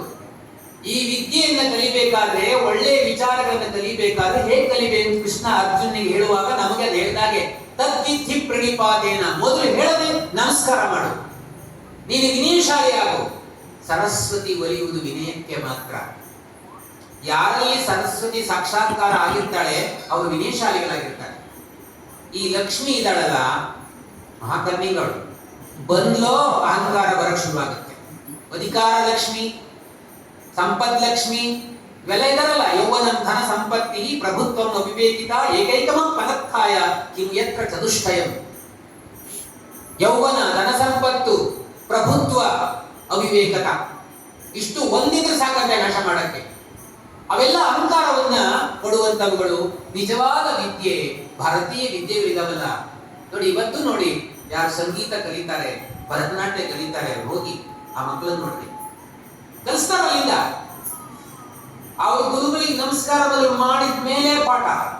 ಸಂಗೀತ ಮಾಸ್ಟ್ರಿಗೆ ಮೊದಲು ನಮಸ್ಕಾರ ಮಾಡಬೇಕು, ಆಮೇಲೆ ನಮಸ್ಕಾರ ಮಾಡಬೇಕು. ಅದು ನೋಡಿ ಹೇಗೆ ಬಂದಿದೆ ಅಂತ ಅದನ್ನೆಲ್ಲ ನಿಧಾನ ಬಿಡ್ತಿದ್ದಾರೆ. ಅವ್ರು ಇಟ್ಕೊಂಡಿದ್ದಾರೆ, ಭಾರತೀಯ ವಿದ್ಯಾರ್ಥಿ ಅಂತ ಇಟ್ಕೊಂಡಿದ್ದಾರೆ. ಇವತ್ತು ಶಾಲೆಯಲ್ಲೆಲ್ಲ ಹಾಗೆಲ್ಲ ಇಲ್ಲ. ಮೊದಲು ಮಕ್ಕಳು ನಿಂತ್ಕೋತಿದ್ರು, ಈಗ ಅದು SLC ವರೆಗೆ ನಿಂತ್ಕೋತಾರೆ. ಯಾಕೆಂದ್ರೆ ಅಹಂಕಾರ ಕಲಿಸುವ ವಿದ್ಯೆ ಅಲ್ಲದು. ಹಾಗಾಗಿ PUC ನಾನೇನು ಮಹಾ ಅಲ್ವಾ, ಇವರೇನು ಮಹಾ ಅಂತ ಗೊತ್ತಾಗ್ಬಿಡುತ್ತೆ. ನಮ್ಮಷ್ಟೇ ಇರುವಂತ ಯಾಕೆ ನಿಂತ್ಕೋಬೇಕು? ನಿಂತ್ಕೊಳ್ಳೋದು ಅಹಂಕಾರ ಬಂದ್ಬಿಡುತ್ತಲ್ವಾ. ತದ್ವಿಧಿ ಪ್ರಣಿಪಾದೇನ, ನಮಸ್ಕಾರ ಮಾಡು. ಆಮೇಲೆ ಗೊತ್ತಾಗದ ವಿಚಾರಗಳನ್ನ ಪ್ರಶ್ನೆ ಮಾಡಿ ಕಲ್ತ್ಕೊ. ಮಕ್ಕಳು ಚಿಕ್ಕ ಮಕ್ಕಳು ಪ್ರಶ್ನೆ ಮಾಡ್ತಿರ್ತಾರೆ ನೋಡಿ, ಅವ್ ಜ್ಞಾನ ಪಡ್ಕೊಳ್ಳೋದೇ ಹಾಗೆ. ದೊಡ್ಡವರಿಗೆ ಸಹನೆ ಇಲ್ಲದಷ್ಟು ಉತ್ತರ ಕೊಡ್ಲಿಕ್ಕೆ ಆಗದೇ ಪ್ರಶ್ನೆ ಕೇಳ್ತಾರೆ. ಅದಕ್ಕೆ ಮನೇಲಿ ಅಜ್ಜ ಅಜ್ಜಿ ಬಹಳ ಸಮಯ ಕೆಲಸ ಇರೋರಿಗೆ ಅವು ಮಕ್ಕಳು ಕೇಳಿದ ಪ್ರಶ್ನೆಗೆಲ್ಲ ಉತ್ತರ ಕೊಡ್ತಾ ಇರ್ತಾರೆ. ಅವಾಗ ಎಷ್ಟೋ ಜ್ಞಾನ ಉದಯ ಆಗ್ತಾ ಗದವ್ರಿಗೆ. ಅಪ್ಪ ಅಮ್ಮದ್ರಿಗೆ ಕೆಲ್ಸಕ್ಕೆ ಹೋಗ್ಬೇಕು ಬರೀ ತರಲೆ ಪ್ರಶ್ನೆ ಮಾಡಿರ್ತಾವ. ಈ ಕೃಷ್ಣ ಅದ್ ಬಾಲ್ಯದಲ್ಲಿ ಯಶೋದೆಗೆ ಪ್ರಶ್ನೆ ಕೇಳ್ತಿದ್ನಂತೆ. ಮಗು ಇದ್ದಾಗ ಅದು ಯಾವ್ದೋ ಹಾಡಿತ್ತು, ನಮ್ಗೆ 5ನೇ ಕ್ಲಾಸಲ್ಲಿ ಕಲಿಸಿದ್ರು ಮಾಸ್ಟ್ರು. ಯಶೋದೆಗೆ ಅಮ್ಮ ಎನ್ನನು ಎತ್ತಿಕೊಳ್ಳಮ್ಮ, ಬಿಸಿ ನೀರು ಕಾಸಬೇಡೆ ಅಮ್ಮ ನೀನು ಖುಷಿ ಮಾಡಬೇಡೆ, ಬಿಸಿಮೊಮ್ಮ ಉಪ್ಪುಕಾಯಿ ಅಮ್ಮ ನಾನು ಉಣಲಾರೆ, ಉತ್ತುತ್ತೆ ಹಣ್ಣು ಬೆಣ್ಣೆ ತಿಂದೇನೆ, ನಕ್ಷತ್ರ ತಂದು ಕೋಡೆ ಅಮ್ಮ ನೀನು ಚಂದ್ರಮನ ಇದ್ದಿದ್ದ ಕರೆದುತ್ತಾರೆ. ಡಿಮ್ಯಾಂಡ್ಸ್ ನೋಡಿ ಆಗುತ್ತಾ ಇದು. ಈ ತರ ಪ್ರಶ್ನೆ ಕೇಳಿದ್ರೆ ನೋಡಿ, ಕೆಲವು ಪ್ರಶ್ನೆಗಳಿಗೆ, ಭಗವದ್ಗೀತೆಯ ಪ್ರಶ್ನೆಗಳಿಗೆ DVG ಉತ್ತರ ಕೊಡ್ತಾರೆ. ಕೊಳದ ಜಲ ನಿನ್ನ ಮನ ಲೋಗರದರೊಳಗಿಳಿಯೇ, ತಳದ ಕಸ ತೇಲುತ್ತ ಪಕ್ಕಡ ಒದಗುವುದು, ಕಲುಗದದ್ದದೆ ಕೊಂಚ ಬಿಟ್ಟಿದ್ದೊಡದು ಮರಳಿ ಇಳಿಯಬಹುದು ಶಾಂತಿಯಲ್ಲಿ ಮಂಗುತಿಮ್ಮ. ಮನಸ್ಸನ್ನ ಹೇಗೆ ಕಂಟ್ರೋಲ್ ಮಾಡೋದು, ಎಲ್ಲ ಒಂದಕ್ಕೊಂದು ಸಂಬಂಧ ನೋಡಿ. ಕೊಳದ ಜಲ ನಿನ್ನ ಮನ, ಕೃಷ್ಣ ತತ್ವ ಹೇಳಿದ್ರೆ DVG ಉದಾಹರಣೆ ಕೊಟ್ಟದನ್ನ ಬಟ್ಟಿಲಿಸ್ತಾರೆ ಕೆಳಗಡೆ. ಮನಸ್ಸನ್ನು ನಿಗ್ರಹ ಮಾಡೋದು ಹಾಗೆ ಈಗ ಅಂತ ಹೇಳ್ತಾಗಲ್ಲ ಕೃಷ್ಣ. ಇಲ್ಲಿ ಸುಂದರವಾದ ಉದಾಹರಣೆ ಕೊಡ್ತಾರೆ. ಕೊಳದ ಜಲ ನಿನ್ನ ಮನ ಲೋಗರದರೊಳಗಿಳಿಯೇ, ತಳದ ಕಸ ತೇಲುತ್ತ ಬಗ್ಗಡವದವುದು, ಕಲುಕದೆ ಅದ್ದದೆ ಕೊಂಚ ಬಿಟ್ಟಿರ್ದಡದು ಮರಳಿ ತಿಳಿಯಬಹುದು ಶಾಂತಿಯಲ್ಲಿ ಮಂಕುತಿಮ್ಮ. ಮನಸ್ಸನ್ನ ತುಂಬಾ ಆವೇಶ ಕೊಡೋದು, ಮನಸ್ಸನ್ನು ಕಂಟ್ರೋಲ್ ಮಾಡಿದೆ. ಏನೂ ಮಾಡಬೇಡ ಅಂತ DVG ಜ್ಞಾನ ನೋಡ್ರಿ ಹೇಗೆ ಅಂತ. ಏನೂ ಮಾಡಕೋಬೇಡ ನೀನು. ನಿನ್ನ ಮನಸ್ಸು ಅಂದ್ರೆ ಸರೋವರದ ನೀರಿದ್ದ ಹಾಗೆ, ಯಾರೂ ಕಲಕದೆ ಇದ್ರೆ ತಿಳಿಯಾಗಿರುತ್ತೆ. ಕೊಳದ ಜಲ ನಿನ್ನ ಮನ ಲೋಗರದರೊಳಗಿಳಿಗೆ, ಬೇರೆಯವ್ರು ಯಾರಾದ್ರೂ ಕೊಳದಲ್ಲಿ ಇಳಿದ್ಬಿಟ್ರೆ ಏನಾಗುತ್ತೆ? ತಳದ ಕಸ ತೇಲುತ್ತ ಬಗ್ಗಡವದವುದು, ತಳದ ಕಸ ಮೇಲೆ ಬಂದ್ಬಿಡುತ್ತೆ, ಬಗ್ಗಡ ಆಗುತ್ತೆ ನೀರು. ಕೊಳೆ ಕೊಳೆ ಕೊಳೆ. ಅವಾಗ ಏನ್ ಮಾಡ್ಬೇಕು? ಆ ಕೊಳೆಯನ್ನ ನಾವು ತೆಗಿಬೇಕಾದ್ರೆ ಏನ್ ಮಾಡ್ಬೇಕು? ಮತ್ತೆ ಕಲ್ಕಿ ತೆಗಿಲಿಕ್ಕಾಗತ್ತಾ? ಬಕೆಟ್ ನೀರ್ ತಕ್ಕೆ ಮತ್ತೆ ಕಾಲಕ್ಕೆ ಹೋಗೋದೇ ಇಲ್ಲ. ಅದಕ್ಕೆ ಏನ್ ಮಾಡ್ಬೇಕಂತೆ? ಎಷ್ಟು ಚೆನ್ನಾಗಿ ಸರೋವರಕ್ಕೂ ನಮ್ಮ ಮನಸ್ಸಿಗೂ ಹೋಲಿಕೆ ಕೊಡ್ತಾರೆ. ಕಲುಕದೆ ಅದ್ದದೆ ಕೊಂಚ ಬಿಟ್ಟಿರ್ತೊಡೆ, ಅದು ತಿಳಿಯಬಹುದು ಶಾಂತಿಯಲ್ಲಿ ಮಂಕುತಿಮ್ಮ. ಯಾರಾದ್ರೂ ನಮ್ಮ ಮನಸ್ಸನ್ನ ಕಲ್ಕಿದ್ರೆ ಉತ್ತರ ಕೊಡ್ಕೋಬಾರ್ದು. ಸಾಧ್ಯ ನನಗೆ ಯಾವ್ದಾದ್ರು ಹೇಳಿದ್ರು ತಕ್ಷಣ ಇದ್ದು ಬಿಡ್ಬೇಕು ನಾನು. ಅದು ಪ್ರಯೋಗ ಮಾಡಿ ನೋಡಿ ಹೇಗೆ ರಿವರ್ಸ್ ಆಗುತ್ತೆ ಅಂತ. ಅದಕ್ಕೆ ಸಹನೆ ಬೇಕು ಅಷ್ಟೇ. ಮಾಡ್ಕೊಳ್ಳಿ ಬಿಡಿ, ಮಾಡ್ಕೋತಾರಪ್ಪ. ಕಲುಕದೆ ಅದ್ದದೆ ಕೊಂಚ ಬಿಟ್ಟಿದ್ದೊಡೆ, ಹಾಗೆ ಬಿಟ್ಬಿಟ್ರೆ ಮನಸ್ಸು ತಾನಾಗಿಯೇ ತಿಳಿಯಾಗುತ್ತೆ. ಒಬ್ಬ ತುಂಬಾ ಕೋಪ ಬರ್ತಾ ಇತ್ತಂತ ಅವನಿಗೆ. ಕೋಪ ಕೆಟ್ಟದ್ದು ಅಂತ ಗೊತ್ತಿರುತ್ತೆ, ಆದ್ರೂ ಕೋಪ ಮಾಡ್ಕೊಳ್ತಿದ್ದ. ಇವೆಲ್ಲ ಅರಿಷಡ್ವರ್ಗಗಳಿದ್ದಾವಲ್ಲ, ನಮ್ಗೆಲ್ಲ ಗೊತ್ತಾಗುತ್ತೆ ನಮ್ಮಲ್ಲಿ ಏನೇನಿದೆ ಅಂತ. ಕೆಟ್ಟದ್ದು ಗೊತ್ತಿರುತ್ತೆ ಅಂತ ಹೇಳ್ತಾರೆ. ಬಾಯಿ ಹೇಳ್ತಿರ್ತಾರೆ ನೋಡಿ, ನನ್ ಕೋಪ ಬಂದ್ರೆ ಮನುಷ್ಯ ಅಲ್ಲ ಅಂತ ಅವ್ರು ಹೇಳ್ಕೊಳ್ತಾರೆ. ಯಾಕಪ್ಪ ಕೋಪ ಮಾಡ್ಕೋಬೇಕು? ತುಂಬಾ ಕೋಪ ಮಾಡ್ಕೊತಿದ್ನಂತ. ಅಲ್ಲಿ ಯಾರ ಅವರಿಗೊಬ್ರು ಚೈತನ್ಯ ಮಹಾಪ್ರಭುಗಳಂತವ್ರು ಬಂದಿದ್ರು, ಅವಧೂತರು. ಯಾರೋ ಹೇಳಿದ್ರು, ಅಲ್ಲಿ ಹೋಗು, ತುಂಬಾ ಆಶೀರ್ವಾದ ಸಿಕ್ಬಿಟ್ರೆ ನಿನ್ ಕೋಪ ಕೆಳಗಡೆ ಬಂದ್ಬಿಡತ್ತಪ್ಪ. ಹೋಗಿ ಅಡ್ಡ ಬಿದ್ದ, ಹೋಗಿ ಮೊದಲು ನಮಸ್ಕಾರ ಮಾಡ್ದ. ನೋಡಿ ಎಲ್ಲ ಅಷ್ಟೇ, ಅನುಗ್ರಹ ಬೇಕೋ ಮೊದಲು ನಮಸ್ಕಾರ ಮಾಡಬೇಕು. ಈ ಕ್ರಮ ನಮ್ಮದು. ನಮಸ್ಕಾರ ಮಾಡಿಬಿಟ್ರೆ ಎಂತ ಅದ್ಭುತವಾದ ಶಕ್ತಿ ಇದೆ ನೋಡಿ. ಈಗ ಈಗ ಮನೆಗೆ ಬಂದಿರ್ತಾರಪ್ಪ, ಅವ್ರು ಯಾರೋ ನಮ್ಗೆ ಆಗಲ್ಲ, ನಮ್ಮ ಬಗ್ಗೆ ದ್ವೇಷ ಅವರಿಗೆ ತಿಳ್ಕೊಳ್ಳಿ, ಅವ್ರ ಮನೆಗೆ ಬಂದಿರ್ತಾರೆ, ಪಾದ ಮುಟ್ಟು ನಮಸ್ಕಾರ ಮಾಡಿ. ಅವ್ರ ಬಾಯಿ ಕೆಟ್ಟದ್ ಯಾವ ತರ ಬರುತ್ತಾ, ಒಳ್ಳೆದಾಗೆ ನನ್ ಸಿಟ್ಕೊಂಡವ್ರೆ. ಆ ನಮಸ್ಕಾರದ ಶಕ್ತಿ ಇದೆ. ಹಾಗೆ ನಮ್ ಏನು ಯೋಚನೆ ಮಾಡದೆ ಶಾಂತವಾಗಿ ಇರ್ಬೇಕು. ಅದಕ್ಕೆ ಕೋಪ ಬಂತು, ಹೋಗಿ ಅಡ್ಡ ಬಿದ್ದ, ನನಗೆ ಕೋಪ ಜಾಸ್ತಿ ಸ್ವಾಮೀಜಿ, ಅದೇನಾದ್ರು ಮಾಡಿ ನಾನು ದೂರ ಮಾಡ್ಬೇಕು ಅಂತಿದೆ, ಏನಾದ್ರು ಅನುಗ್ರಹ ಮಾಡಿ ಅಂತ ಸುಮ್ಮನೆ ನಕ್ಕರಂತ. ಅವರು ನಕ್ಕು ಒಂದು ತಾಮ್ರದ ಉಂಗುರ ಕೊಟ್ಟು ಏನೋ ಒಂದು ಮಂತ್ರ ಹೇಳಿದಾಗ ಮಾಡಿ, ಇದನ್ನು ತಗೊಂಡು ಹೋಗಪ್ಪ, ದೇವರು ಗೂಡಲಿರು, ಇನ್ಮೇಲೆ ನೀನು ಕೋಪ ಮಾಡ್ಕೋಬಾರದು, ಅಕಸ್ಮಾತ್ ಕೋಪ ಬಂದ್ರೆ ಏನ್ ಮಾಡ್ಬೇಕು ಅಂತ ಈ ಉಂಗುರಕ್ಕೆ 108 ಸಾಷ್ಟಾಂಗ ನಮಸ್ಕಾರ ಮಾಡ್ಬೇಕು. ಇಷ್ಟೇನಾ ಅಂತ, ಅಷ್ಟೇ 15 ನಿಮಿಷ ಬಾ ಅಂತ. ಇವನು ಹೋದ, ಇಟ್ಟ, ಕೋಪ ಬರ್ತಾ ಇತ್ತಲ್ಲ, ಒಂದ್ಸಲ ಕೋಪ ಬಂತು 108, ಹೆಂಡತಿ ಹತ್ರ ಕೋಪ ಮಾಡ್ಕೊಂಡ 108, ಮಕ್ಕಳ ಹತ್ರ ಕೋಪ ಮಾಡ್ಕೊಂಡ 108, ಒಂದ್ ದಿವ್ಸಕ್ಕೆ 5-6 ಕೋಪ ಬಂತು, 108 × 5 ಸುಸ್ತು ಹೊಡೆದೋಯ್ತು. ನಾಳೆ ಹೆಗ್ಗಾರ ಮಾಡಿ ಏನೋ ಸಾಷ್ಟಾಂಗ ನಮಸ್ಕಾರ ಕಡಿಮೆ ಮಾಡ್ಬೇಕು ಅಂತ ಅವನಿಗೆ ಲೆಕ್ಕ. ಕಷ್ಟಪಟ್ಟು ಸನ್ನೆ ಮಾಡ್ಕೊಂಡು 2 ಸಲ 3 ಸಲ ಕೋಪ ಮಾಡ್ಕೊಂಡ. 3ನೇ ದಿವಸ 2 ಸಲ, 4ನೇ ದಿವಸ ಹೀಗೆ ಸಹಿಸಿ 1 ಸಲ ಮಾಡ್ಕೊಂಡ. 5ನೇ ದಿವಸದಿಂದ ಕ್ಲಿಯರ್. ಅದು ಸಾಷ್ಟಾಂಗ ಮಾಡ್ಬೇಕಲ್ಲ, ಅದಕ್ಕೆ ಅದೇ ನೆನಪಾಗ್ತೈತೆ ಅವನಿಗೆ. ಮೊದಲ ದಿವಸ ಅವನಿಗೆ ಬೆವರು ಹತ್ತೋಗ್ಬಿಟ್ಟಿತ್ತು, ಸಾಕಪ್ಪ ಯಾರ ಶತ್ರುಗಳು ಬೇಡ ಅಂತ. 15 ದಿವಸ ಆದ್ಮೇಲೆ ಅವನ ತಗೊಂಡು ಹೋದ, ನಮಸ್ಕಾರ ಮಾಡಿದ.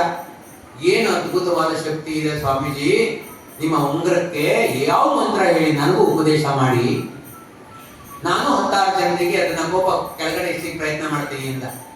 ಆಗ ನಕ್ ಹೇಳಿದ್ರಂತೆ, ಅದೇನು ಮಂತ್ರ ಅಲ್ಲಪ್ಪ, ಕೋಪ ಬಂದಾಗ ಸ್ವಲ್ಪ ಹೊತ್ತು ಸುಮ್ಮನೆ ಬಿಟ್ರೆ ಎಲ್ಲ ತಿಳಿಯಾಗುತ್ತೆ. ಇದೇ ಚಂಚಲ ಭೀಮನ ಕೃಷ್ಣ ಅಭ್ಯಾಸ ಎಂದು ಕೌಂತಲೆ. ಇದು ಎಷ್ಟು ಚೆನ್ನಾಗಿ ಹೇಳ್ತಾರೆ ಅಂತ ಉದಾಹರಣೆ.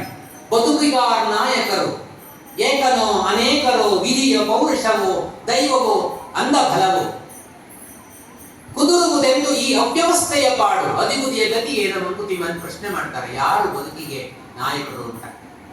ಈ ನಮ್ಮ ಬದುಕಿಗೆ ಯಾರಪ್ಪ ನಾಯಕರು? ಇದ್ರೆ 10 ಜನ ಇದ್ದಾರ ನಾಯಕರು? ಅನೇಕರಿದ್ದಾರ? ಒಬ್ಬನೇ ನಾಯಕನ?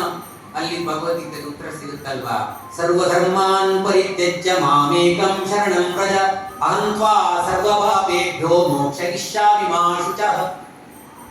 ಊಟದ ಮಂತ್ರ ಜೊತೆ ಹೇಳ್ಕೊಡ್ತೀವಿ ಭಗವದ್ಗೀತೆ. ಎಷ್ಟು ಚೆನ್ನಾಗಿದೆ ಅಲ್ವಾ? ಇದನ್ನ ಭಗವಂತ ನಮಸ್ಮರಣೆ ಮಾಡ್ಕೊಂತೀವಿ. ಭಗವಂತ ಕೊಟ್ಟದ್ದು ನಮ್ದೇನಿದೆ. ದಿವಿ ಅದಕ್ಕೆ ಸಂಬಂಧ ದಿವಿಜನ್ ಹೇಳ್ತಾರೆ, ಎಷ್ಟು ಚೆನ್ನಾಗಿ ಕ್ಲಾರಿಫೈ ಮಾಡ್ತಾರೆ ಅಂದ್ರೆ, ಅನ್ನ ಉಣ್ಣುವಂದು ಕೇಳ್ ಅದನ್ನು ಬೇಯಿಸಿದ ನೀರ್, ನಿನ್ನ ದುಡಿತದ ಬೆಮರೋ ಪೆರದ ಕಣ್ಣೀರೋ, ಇನ್ನು ನೀ ಜಗಕ್ಕೆ ತಿನ್ನಲಿತ್ತನಿದ ಕೂಟ ಜೀರ್ಣಿಸದ ಋಣಶೇಷ ಮಂಕುತಿಮ್ಮ. ಬ್ರಾಹ್ಮಣರಲ್ಲಿ ಕ್ರಮ ಇತ್ತಲ್ಲ, ಈಗ ಅದು ಊಟ ಉನ್ನತ ಮಟ್ಟಕ್ಕೇರಿದಾಗ ಈ ಆಚಾರ ವಿಚಾರಗಳು ಹೋದು. ನೆಲದ ಮೇಲೆ ಕೂತ್ಕೊಂಡಾಗ ಊಟವೂ ಸೊಂಪಾಗತ್ತೆ, ಇವೆಲ್ಲ ಮಾಡೋಣ ಅಂತ ಅನ್ಸುತ್ತೆ, ಬಾಯಲ್ಲಿ ಶ್ಲೋಕಗಳು ಬರ್ತವೆ. ಟೇಬಲ್ ಮೇಲೆ ಕೂತ್ಕೊಂಡಾಗ ಶ್ಲೋಕ ಹೇಳ್ಬೇಕು ಅಂತ ಅನ್ಸುತ್ತಾ, ಏನೋ ಬೇಡ ಅಂತ ಅನ್ಸ್ಬಿಡುತ್ತೆ. ಟೇಬಲ್ ಕೂತ್ಕೊಂಡು ಶ್ಲೋಕ ಹೇಳಕ್ಕಾಗಲ್ಲ, ಕೆಳಗಡೆ ಕುತ್ಕೋಬೇಕು, ಊಟ ಮಾಡಬೇಕು, ಅವಾಗ ಶ್ಲೋಕ ಒಂದಾದ್ಮೇಲೆ ಬರ್ಬೇಕು. ಏನು ಆನಂದ ಆಗುತ್ತಲ್ವಾ? ಅದು ಕಲ್ಸ್ಕೊಟ್ಟಿದ್ದಾರೆ ನಮ್ಗೆ ಅದು ಕೂತ್ಕೊಳ್ಳಕ್ಕೆ. ಊಟಕ್ಕೂ ಕೆಳಗಡೆ ಕೂತ್ಕೊಳ್ಳೋದು ನೋಡಿ. ಎಲ್ಲರಿಗೂ ಸಮಸ್ಯೆ ಏನು ಅಂದ್ರೆ ಮಂಡಿ ನೋವು. ಹೆಣ್ಣು ಮಕ್ಕಳಿಗೆ ವಿಶೇಷವಾಗಿ 30 ವರ್ಷ ಆಯ್ತು ಮಂಡಿ ನೋವು ಶುರು ಆಯ್ತು. ಯಾಕಿರ್ಬೋದು ಹೇಳಿ? ಕೂತ್ಕೊಂಡು ಅಭ್ಯಾಸ ಇಲ್ಲ. ನಮ್ಮ ಅಮ್ಮಗೆ 85 ವರ್ಷ, ಇವತ್ತು ಮಂಡಿ ನೋವಿಲ್ಲ, ಓಡಾಡಕ್ಕಾಗಲ್ಲ, ಅವ್ರ ಮಂಡಿ ನೋವಿಲ್ಲ.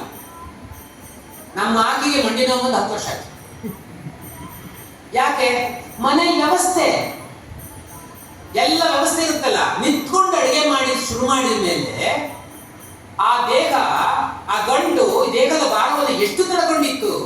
ನಮ್ಗೆ 60 ವರ್ಷ ಆದ ರಿಟೈರ್ಮೆಂಟ್ ಬೇಕು ಅಂತ ನಾವು ಕೇಳ್ತೀವಿ. ಆ ಮಂಡಿಗಳು ಕೇಳಲ್ವಾ? ಕಣ್ಣುಗಳು ಕೇಳಲ್ವಾ? ಕಿವಿಗಳು ಕೇಳಲ್ವಾ? ನೆಲದ ಮೇಲೆ ಕೂತ್ಕೊಂಡು ರೊಟ್ಟಿ ತಡ್ತಿದ್ರು ಹಿಂದೆ. ಅಡಿಗೆ ಸೌದೆ ಒಲೆಯಲ್ಲಿ ಅಡಿಗೆ ಮಾಡುವಾಗ ಈ ಪ್ರಾಬ್ಲಮ್ ಇರಲಿಲ್ಲ. ಕಷ್ಟ ಮಾಡೋದೌದು. ಯಾರು ಕೆಳಗೆ ಕೂತ್ಕೊಳ್ತಾರೆ? ತರಕಾರಿ ಹೆಚ್ಚಕ್ಕೂ ಕೆಳಗೆ ಕೂತ್ಕೊಳ್ಳೋದಿಲ್ಲ. ಕಾಯಿ ತುರಿತಾರಲ್ಲ, ತೆಂಗಿನಕಾಯಿ ತುರಿ, ಮೆಟ್ಗತ್ತಿ ಇರ್ತಿತ್ತಲ್ಲ ಅದು ಈಗ ಹೋಗಿದೆ. ಈಗ ಅದ್ ಮೇಲ್ಗಡೆ ಇದಕ್ಕೆ ಫಿಕ್ಸ್ ಮಾಡೋದು ಅಲ್ಲೇ ಹೀಗೀಗ ಕೂತ್ಕೊಳ್ಳೋದೇ ಇಲ್ಲ. ಅದಕ್ಕೆ ಆ ಹೆಣ್ಮಕ್ಳಿಗೆ ಸ್ವಲ್ಪ ಸಜೆಷನ್ ಕೊಡ್ತೀನಿ, ನೀವು ಕೂತ್ಕೊಳ್ಳಕ್ ಆಗಲ್ಲ ಬಿಡಿ. ಯಾಕಂದ್ರೆ ನಿಮ್ಮಲ್ಲಿ ಕೆಳಮಟ್ಟದಲ್ಲಿ ಏನಾದ್ರು ಸ್ಟವ್ ಏನಾದ್ರು ಇಟ್ಬಿಟ್ರಂತೂ ಅಕ್ಕಪಕ್ಕದಲ್ಲಿ ಮನೇಲಿ ಅಯ್ಯೋ ನಿಮ್ಗೆ ಇಲ್ವಾ ಸಣ್ಣಿಗ ನನಗಿಲ್ವಾ ಕಡೆ ಮನುಷ್ಯರಲ್ವಾ ಅಂತ ಕೇಳಕ್ ಶುರು ಮಾಡ್ತಾರೆ. ಅವ್ರ ಮನೆ ನೋಡ್ಕೊಂಡು ನಾವು ಇಂಪ್ರೂವ್ ಆಗ್ಬೇಕು. ಬೇರೆಯವ್ರಿಗೆ ಬದುಕೋದು ನನಗಾಗಿ ಅಲ್ಲ. ಹಾಗಾಗಿ ಬೇರೆಯವ್ರ ಮನೇಲಿ ಇದೆ ಅಂತ ನಾವು ಸುಮಾರೆಲ್ಲ ತಂದುಕೊಂಡು ನಮ್ಮ ಜೀವನವನ್ನು ಹಾಳು ಮಾಡ್ಕೊಳ್ತೀವಿ. ನನಗೆ ನನ್ನ ಜೀವನ ನನ್ಗಲ್ವಾ, ಆ ಧೈರ್ಯ ಬೇಕಲ್ವಾ ನಮ್ಗೆ? ಬೇರೆಯವ್ರಿಗಾಗಿ ಬದುಕಲ್ಲ ನಾವು. ಇಷ್ಟು ಸಣ್ಣ ವಿಚಾರ ನಮ್ಗೆ ಯಾಕೆ ಹೊಳೆಯುವುದಿಲ್ಲ? ಒಂದು ಎತ್ತರ ಸ್ಟೂಲ್ ಇಟ್ಕೊಳ್ಳಿ, ಹಾಗಾಗಿ ಕೂತ್ಕೊಂಡು ಅಡಿಗೆ ಮಾಡಿ. ಕೆಳಗೆ ಕೂತ್ಕೊಳಕ್ ಆಗಲ್ವಲ್ಲ, ಸ್ಟೂಲ್ ಇಟ್ಕೊಂಡು ಕೂತ್ಕೊಂಡ್ರೆ ಸ್ವಲ್ಪ ಮಣ್ಣಿನ ಬರಲ್ಲ. ಬರದೇ ಇದ್ದವರಿಗೆ ಎಚ್ಚರಿಕೆ, ಬಂದವರಿಗೆ ಸ್ವಲ್ಪ ಸುಧಾರಣೆ. ಅದಕ್ಕೆ ಇಂಥದ್ದು ಉಪನ್ಯಾಸಕ್ಕೆಲ್ಲ ಬರಬೇಕು ಅಂತ ಹೇಳಿ. ಆರೋಗ್ಯದ ಗುಟ್ಟಿ ಎಲ್ಲ ಭಗವದ್ಗೀತೆ ತಗೊಳ್ಳಿ, ಟಿವಿಲಿ ಕಥಾ ತಗೊಳ್ಳಿ, ಎಲ್ಲ ಆರೋಗ್ಯದೇ ಹೇಳುದು. ಆರೋಗ್ಯದೇ ಬೆಸ್ಟ್ ಚೆನ್ನಾಗಿರ್ತಾನೆ. ಯುಕ್ತಾಹಾರ ವಿಹಾರಸ್ಯ ಯುಕ್ತ ಚೇಷ್ಟಸ್ಯ ಕರ್ಮಸು ಯುಕ್ತ ಸ್ವಪ್ನಾವಬೋಧಸ್ಯ ಯೋಗೋ ಭವತಿ ದುಃಖಃ. ಯೋಗದ ಸರಳೀಕೃತ ವ್ಯವಸ್ಥೆ. ಭಗವಂತ ಯೋಗ ಅಂದ್ರೆ ಎಷ್ಟು ಸರಳವಾಗಿ ಮಾಡಬಹುದು ಅಂತ ಹೇಳ್ತಾನಲ್ಲ, ಕ್ಲಿಷ್ಟತೆ ಇಲ್ಲವೇ ಇಲ್ಲ. ಆಸನ ಇಲ್ಲ, ಪ್ರಾಣಾಯಾಮ ಏನೂ ಇಲ್ಲ. ಏನಂತೆ ಸರಳ ಯೋಗ ಅಂದ್ರೆ ಯುಕ್ತಾಹಾರ ವಿಹಾರಸ್ಯ. ಒಂದೊಂದು ನಮ್ಗೆ ಮಾಡಕ್ಕಾಗಲ್ಲ. ಯೋಗ್ಯವಾದ ಆಹಾರ ತಗೋ. ಸಾಧ್ಯವಾ? ಹೊರಗಡೆ ಮಾಡ್ತಾ ಇರ್ತಾರೆ, ಬೇರೆ ಬೇರೆ ಗಂಟೆ ಹೊಡೆದು ಕರೀತಿರ್ತಾರೆ, ಕೆಮಿಕಲ್ ಹಾಕ್ತಿರ್ತಾರೆ, ರುಚಿ ಪೌಡರ್ ಹಾಕ್ತಾರೆ. ಇವತ್ತು ಮದುವೆ ಮನೆಗೆ ಟೇಸ್ಟ್ ಪೌಡರ್ ಹಾಕಕ್ ಶುರು ಮಾಡಿದ್ದಾರೆ. ಅಡಿಗೆ ಕೊಟ್ಟರು ಸೋಮಾರಿಗಳಾಗ್ತಾರೆ. ಇದನ್ನ ತಿನ್ನಕ್ಕಾಗಲ್ಲ. ಯಾಕೆ? ರುಚಿ ಹಾಕ್ಬೇಕಲ್ಲ. ಹಾಕ್ಬೇಡಿ ಅಂತ ಯಾರು ಹೇಳಿದ್ರಂತೆ ಒಂದು ಮದುವೆ ಮನೆ. ಹಾಕ್ಬಿದ್ರೆ ಆಗಲ್ಲ, ನಮ್ ಕೆಟ್ಟ ಹೆಸರು ಬರುತ್ತೆ ಸ್ವಾಮೀಜಿ. ನಮ್ಗೆ ಮುಂದೆ ಹೇಳಿದ್ರೆ ನಾವು ಅದ ಬದುಕು ನಮ್ಗೆ ಅಂತ ಜೇಬಲ್ಲಿ ಇಟ್ಕೊಂಡಿರ್ತಾರೆ. 2 kg 3 kg ಕ್ವಿಂಟಾಲ್ ಗಟ್ಟೆ ವರ್ಷಕ್ಕೆ ಖರ್ಚು ಮಾಡ್ತಾರೆ. ಅದೆಲ್ಲ ವಿಷ ಹೋಗಿ ಎಲ್ಲ ಸೇರು ನಮ್ಮ ದೇಹಕ್ಕೆ. ನಾವು ಒಂಥರ ಎಲ್ಲೋ ಚಾಣಕ್ಯ ವಿಷಕನ್ಯೆಯನ್ನು ಸಾಕಿದ್ನಂತೆ ಇವನು ಮುದ್ರಾ ರಾಕ್ಷಸ. ಈ ನಾವೆಲ್ಲ ವಿಷ ಪುರುಷರೇ, ವಿಷಕನ್ಯರೇ. ನಾವು ಸಾಮಾನ್ಯ ವಿಷ ನಾಟೋದಿಲ್ಲ, ಯಾಕಂದ್ರೆ ವಿಷನೇ ಇರೋದಲ್ಲ, ನಾವೇ ಮಾಡ್ಕೊಂಡಿದ್ದಲ್ವಾ. ಎಲ್ಲಿದೆ ಪರಿಪೂರ್ಣತೆ? ಯೋಗ್ಯವಾದ ಆಹಾರವನ್ನ ತಿನ್ನು. ಶರೀರಕ್ಕೆ ಗೊತ್ತಾಗುತ್ತೆ ಯಾವುದು ಯೋಗ್ಯ ಯಾವುದು ಅಯೋಗ್ಯ ಅಂತ. ಅಯೋಗ್ಯವಾದ ಆಹಾರ ತಗೊಂಡ್ಬಿಟ್ರೆ ಮರುದಿವಸ ಇದು ಯೋಗ್ಯ ಅಲ್ಲ ಅಂತ ನಮ್ಗೆ ತಿಳಿಸ್ಕೊಡುತ್ತೆ. ಹೊಟ್ಟೆ ನೋವು, ತಲೆನೋವು ಏನೋ ಆಗಿ ಅದನ್ನ ಬಿಟ್ಟಾಕ್ಬೇಕು ನಾವು. ಯೋಗ್ಯವಾದ ಆಹಾರ ತಗೋ, ಯೋಗ್ಯವಾದ ವಿಹಾರ ಮಾಡು. ಕಾಲು ಕೊಟ್ಟಿದ್ದಾನೆ ಅಂತ ಎಲ್ಲೆಲ್ಲ ಹೋಗ್ಬೇಡ,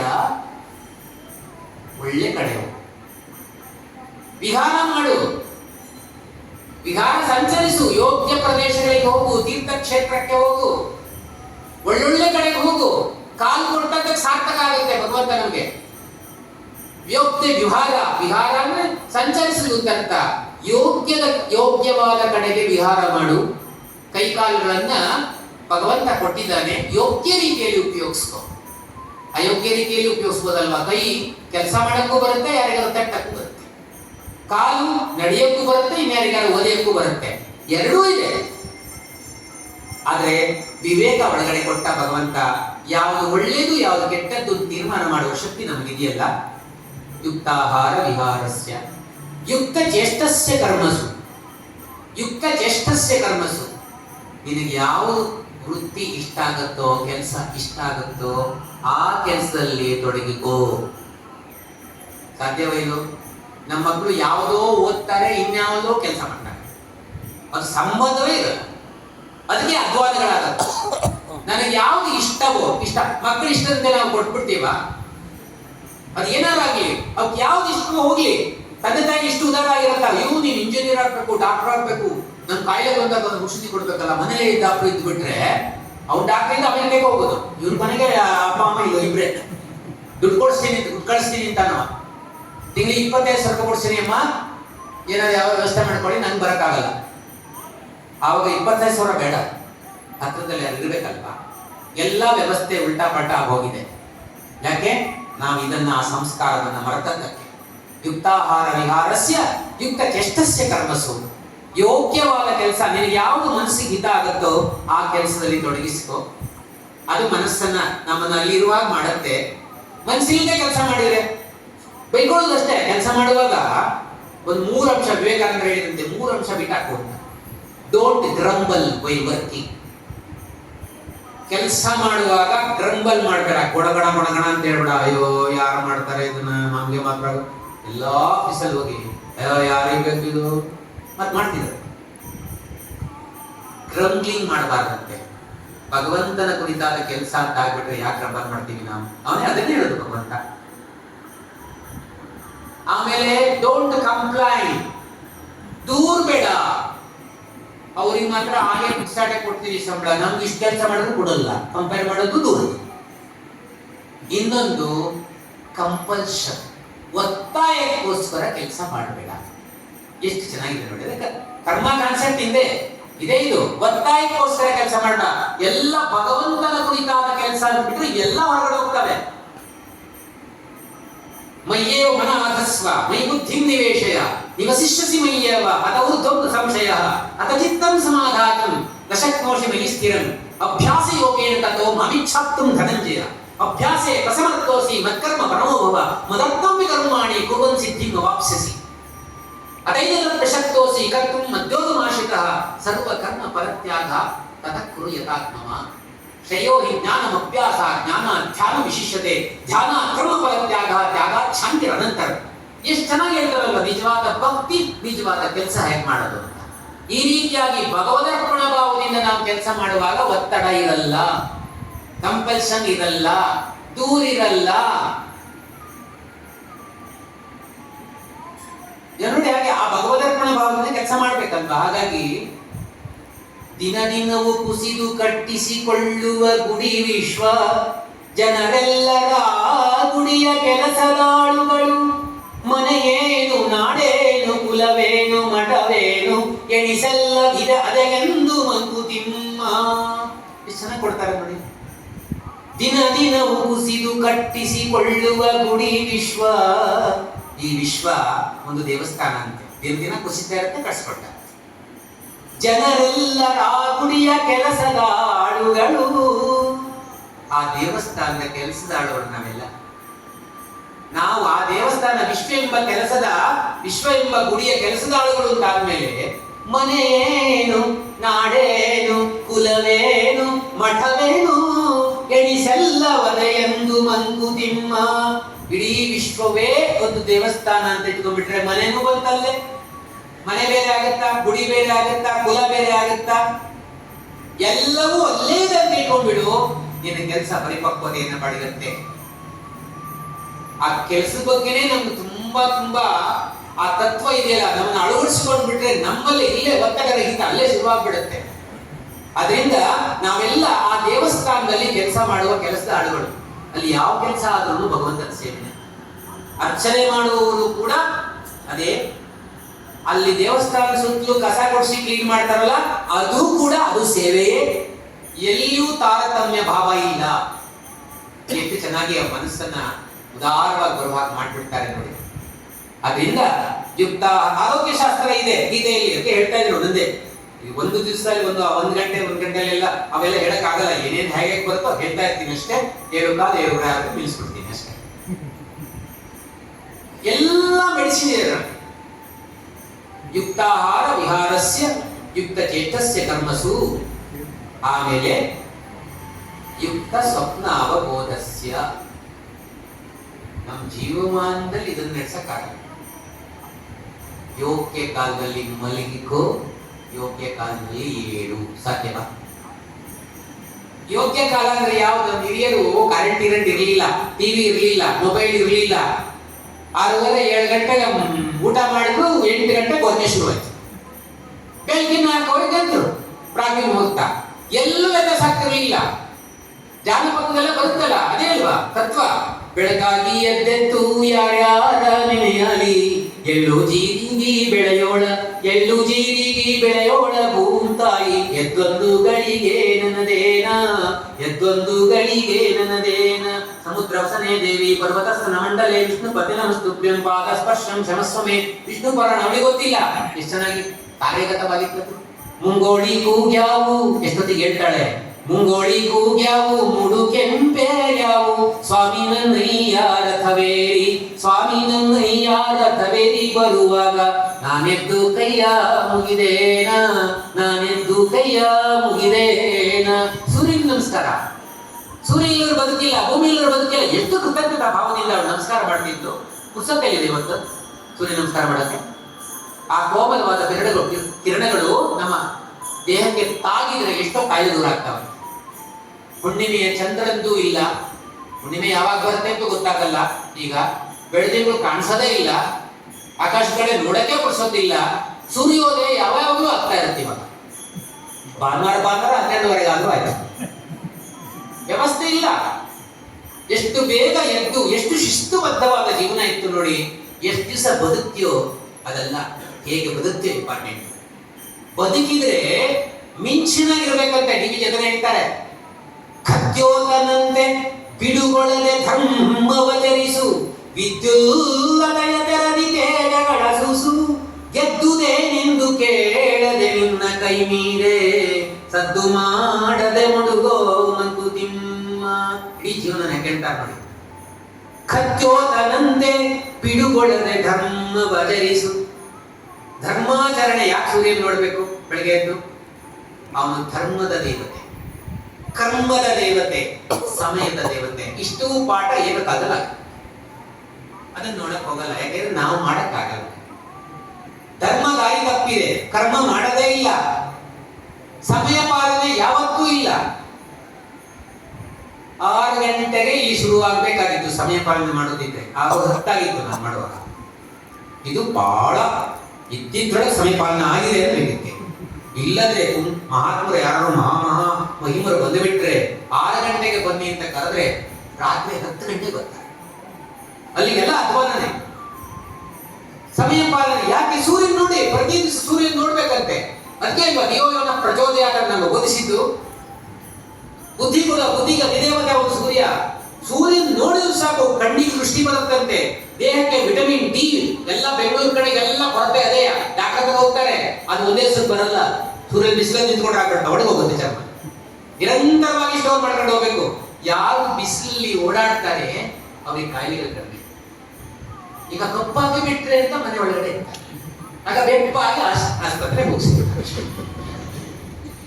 ಖದ್ಯೋತನಂತೆ ಬಿಡುಗೊಳ್ಳದೆ ಧರ್ಮವಚರಿಸು ವಿದ್ಯುಲ್ಲತೆಯ ತೆರದಿ ತೇಜಗಳ ಸೂಸು ಗೆದ್ದುದೇನೆಂದು ಕೇಳದೆ ನಿನ್ನ ಕೈ ಮೀರೆ ಸದ್ದು ಮಾಡದೆ ಮುಳುಗುವ ಮಂಕುತಿಮ್ಮ. ಸೂರ್ಯನ ಹಾಗೆ ನಿರಂತರವಾಗಿ ಬೆಳಕು ಕೊಡುವ ಧರ್ಮವನ್ನು ಆಚರಿಸು. ನೀನಿದ್ದದ್ದು ಬೆಳಕಾಗ್ಬೇಕಂತೆ. ಶಿವರಾಮ್ ಕಾರಂತರು ಲಂಡನ್ನಿಗೆ ಯಕ್ಷಗಾನ ತಂಡವನ್ನು ತಗೊಂಡು ಹೋದಾಗ ಅಲ್ಲಿಯ ಜನ ಎಲ್ಲ ಯಕ್ಷಗಾನ ಎಲ್ಲ ನೋಡಿದ ಮೇಲೆ ಒಂದು 5 ನಿಮಿಷ ಮಾತಾಡ್ಬೇಕು ನೀವು ಅಂದ್ರಂತೆ. ಆಗ ಮಾತಾಡ್ಬೇಕು ಅಂತ ಹೇಳಿದಾಗ ಏನ್ ಮಾತಾಡೋದು? ಮಾತಾಡಿ, ಏನಾದ್ರು ಮಾತಾಡಿ ಅಂತ ಒಂದು 5 ವಾಕ್ಯ ಹೇಳಿದ್ರು. ಎಷ್ಟು ಅದ್ಭುತವಾಗಿ ಹೇಳಿದ್ರು ಅವರು. We have come to this earth at present only. English ಅಲ್ಲಿ ಹೇಳ್ಬೇಕಲ್ಲ, we have come to this earth at present only. This earth was there millions of years before we born, and this earth will be there millions of years after we die.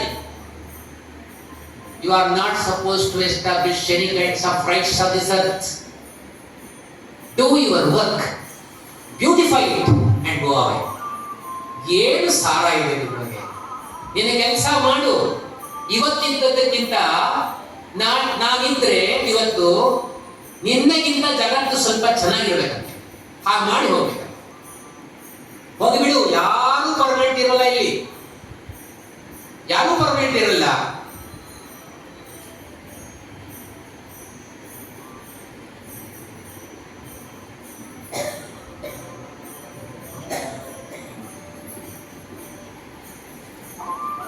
ಹಾಗೆ ಖದ್ಯೋತನಂತೆ ಬಿಡುಗೊಳ್ಳದೆ ಧರ್ಮವಚರಿಸು ವಿದ್ಯುಲ್ಲತೆಯ ಕೆರದಿ ತೇಜಗಳ ಸೂಸು ಗೆದ್ದುದೇನೆಂದು ಕೇಳದೆ ನಿನ್ನ ಕೈ ಮೀರೆ ಸದ್ದು ಮಾಡದೆ ಮುಳುಗುವ ಮಂಕುತಿಮ್ಮ.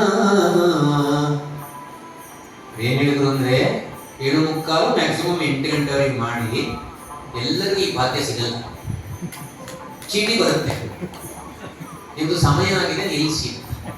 ಕಕ್ಕಕ್ಕೆ ಯಾವತ್ತೂ ಚೀಟಿ ಬರಲ್ಲ. ಆಮೇಲೆ ಚೀಟಿ ಬಂದ್ರೆ ಕಕ್ಕಕ್ಕೆ ಮರ್ಯಾದೆ ಕೊಟ್ಟೆ ಮಾತಾಡ್ತಾನೆ. ಎಷ್ಟು ಸಮಯ ಕೊಡ್ತಾರೋ ಅಷ್ಟೇ ಮಾತಾಡ್ತೀನಿ. ಆಗಿ ಇದುವರೆ ಚೀಟಿ ಬರಲಿಲ್ಲ. ಅವ್ರು ಸಮಯ ಕೊಟ್ಟು ಮಧ್ಯದಲ್ಲಿ ಚೀಟಿ ಕೊಟ್ರೆ ಅಲ್ಲೇ ಅರ್ಧ ಸೆಂಟೆನ್ಸ್ ಇಳಿತೀನಿ ಕೆಳಗೆ. ಹಾಗಾಗಿ ಅದೆಷ್ಟು ಕೇಳುವಂತ ಆಸೆ ಇದ್ರೆ ಮಾತ್ರ ಇಂಥದ್ದೆಲ್ಲ ಆಗತ್ತೆ. ಅಷ್ಟು ಶಕ್ತಿ ಇದೆ. ಶಕ್ತಿ ಅಂತ ಅದ್ಭುತವಾದ ಶಕ್ತಿ. ಖದ್ಯೋತನಂತೆ ಬಿಡುಗೊಳ್ಳದೆ ಧರ್ಮವಾಚರಿಸು. ನಿರಂತರವಾಗಿ ಧರ್ಮಾಚರಣೆಯನ್ನು ಮಾಡು. ಅವನು ಯಾವತ್ತಾದ್ರೂ ಸೂರ್ಯ ಒಂದು ಸಾರು ರಜೆ ಹಾಕ್ತಾನ ನೋಡೋದನ್ನ. ಒಂದು ಸಾರು ಬೆಳಕು ಕೊಡೋದು ನಿಲ್ಲಿಸ್ತಾನ. ಒಂದು ಸಾರು ತಡವಾಗಿ ಬರ್ತಾನ. ಹೇಗೆ ಕೆಲಸ ಮಾಡ್ತಾನಲ್ವಾ? ಕಣ್ಣೆದುರಿದ ದೈವ ಅವನೇ ಅಲ್ವಾ?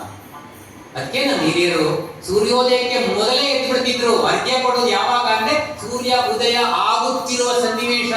ಆದ್ಮೇಲೆ ಕೂಡ ಆಗಿಲ್ಲ. ಈಗೆಲ್ಲ ಅದೇನೋ ಪ್ರಾಯಶ್ಚಿತ್ತಾರ್ಘ್ಯ ಅಂತ ಮಾಡ್ಕೊಂಡಿದ್ದಾರೆ.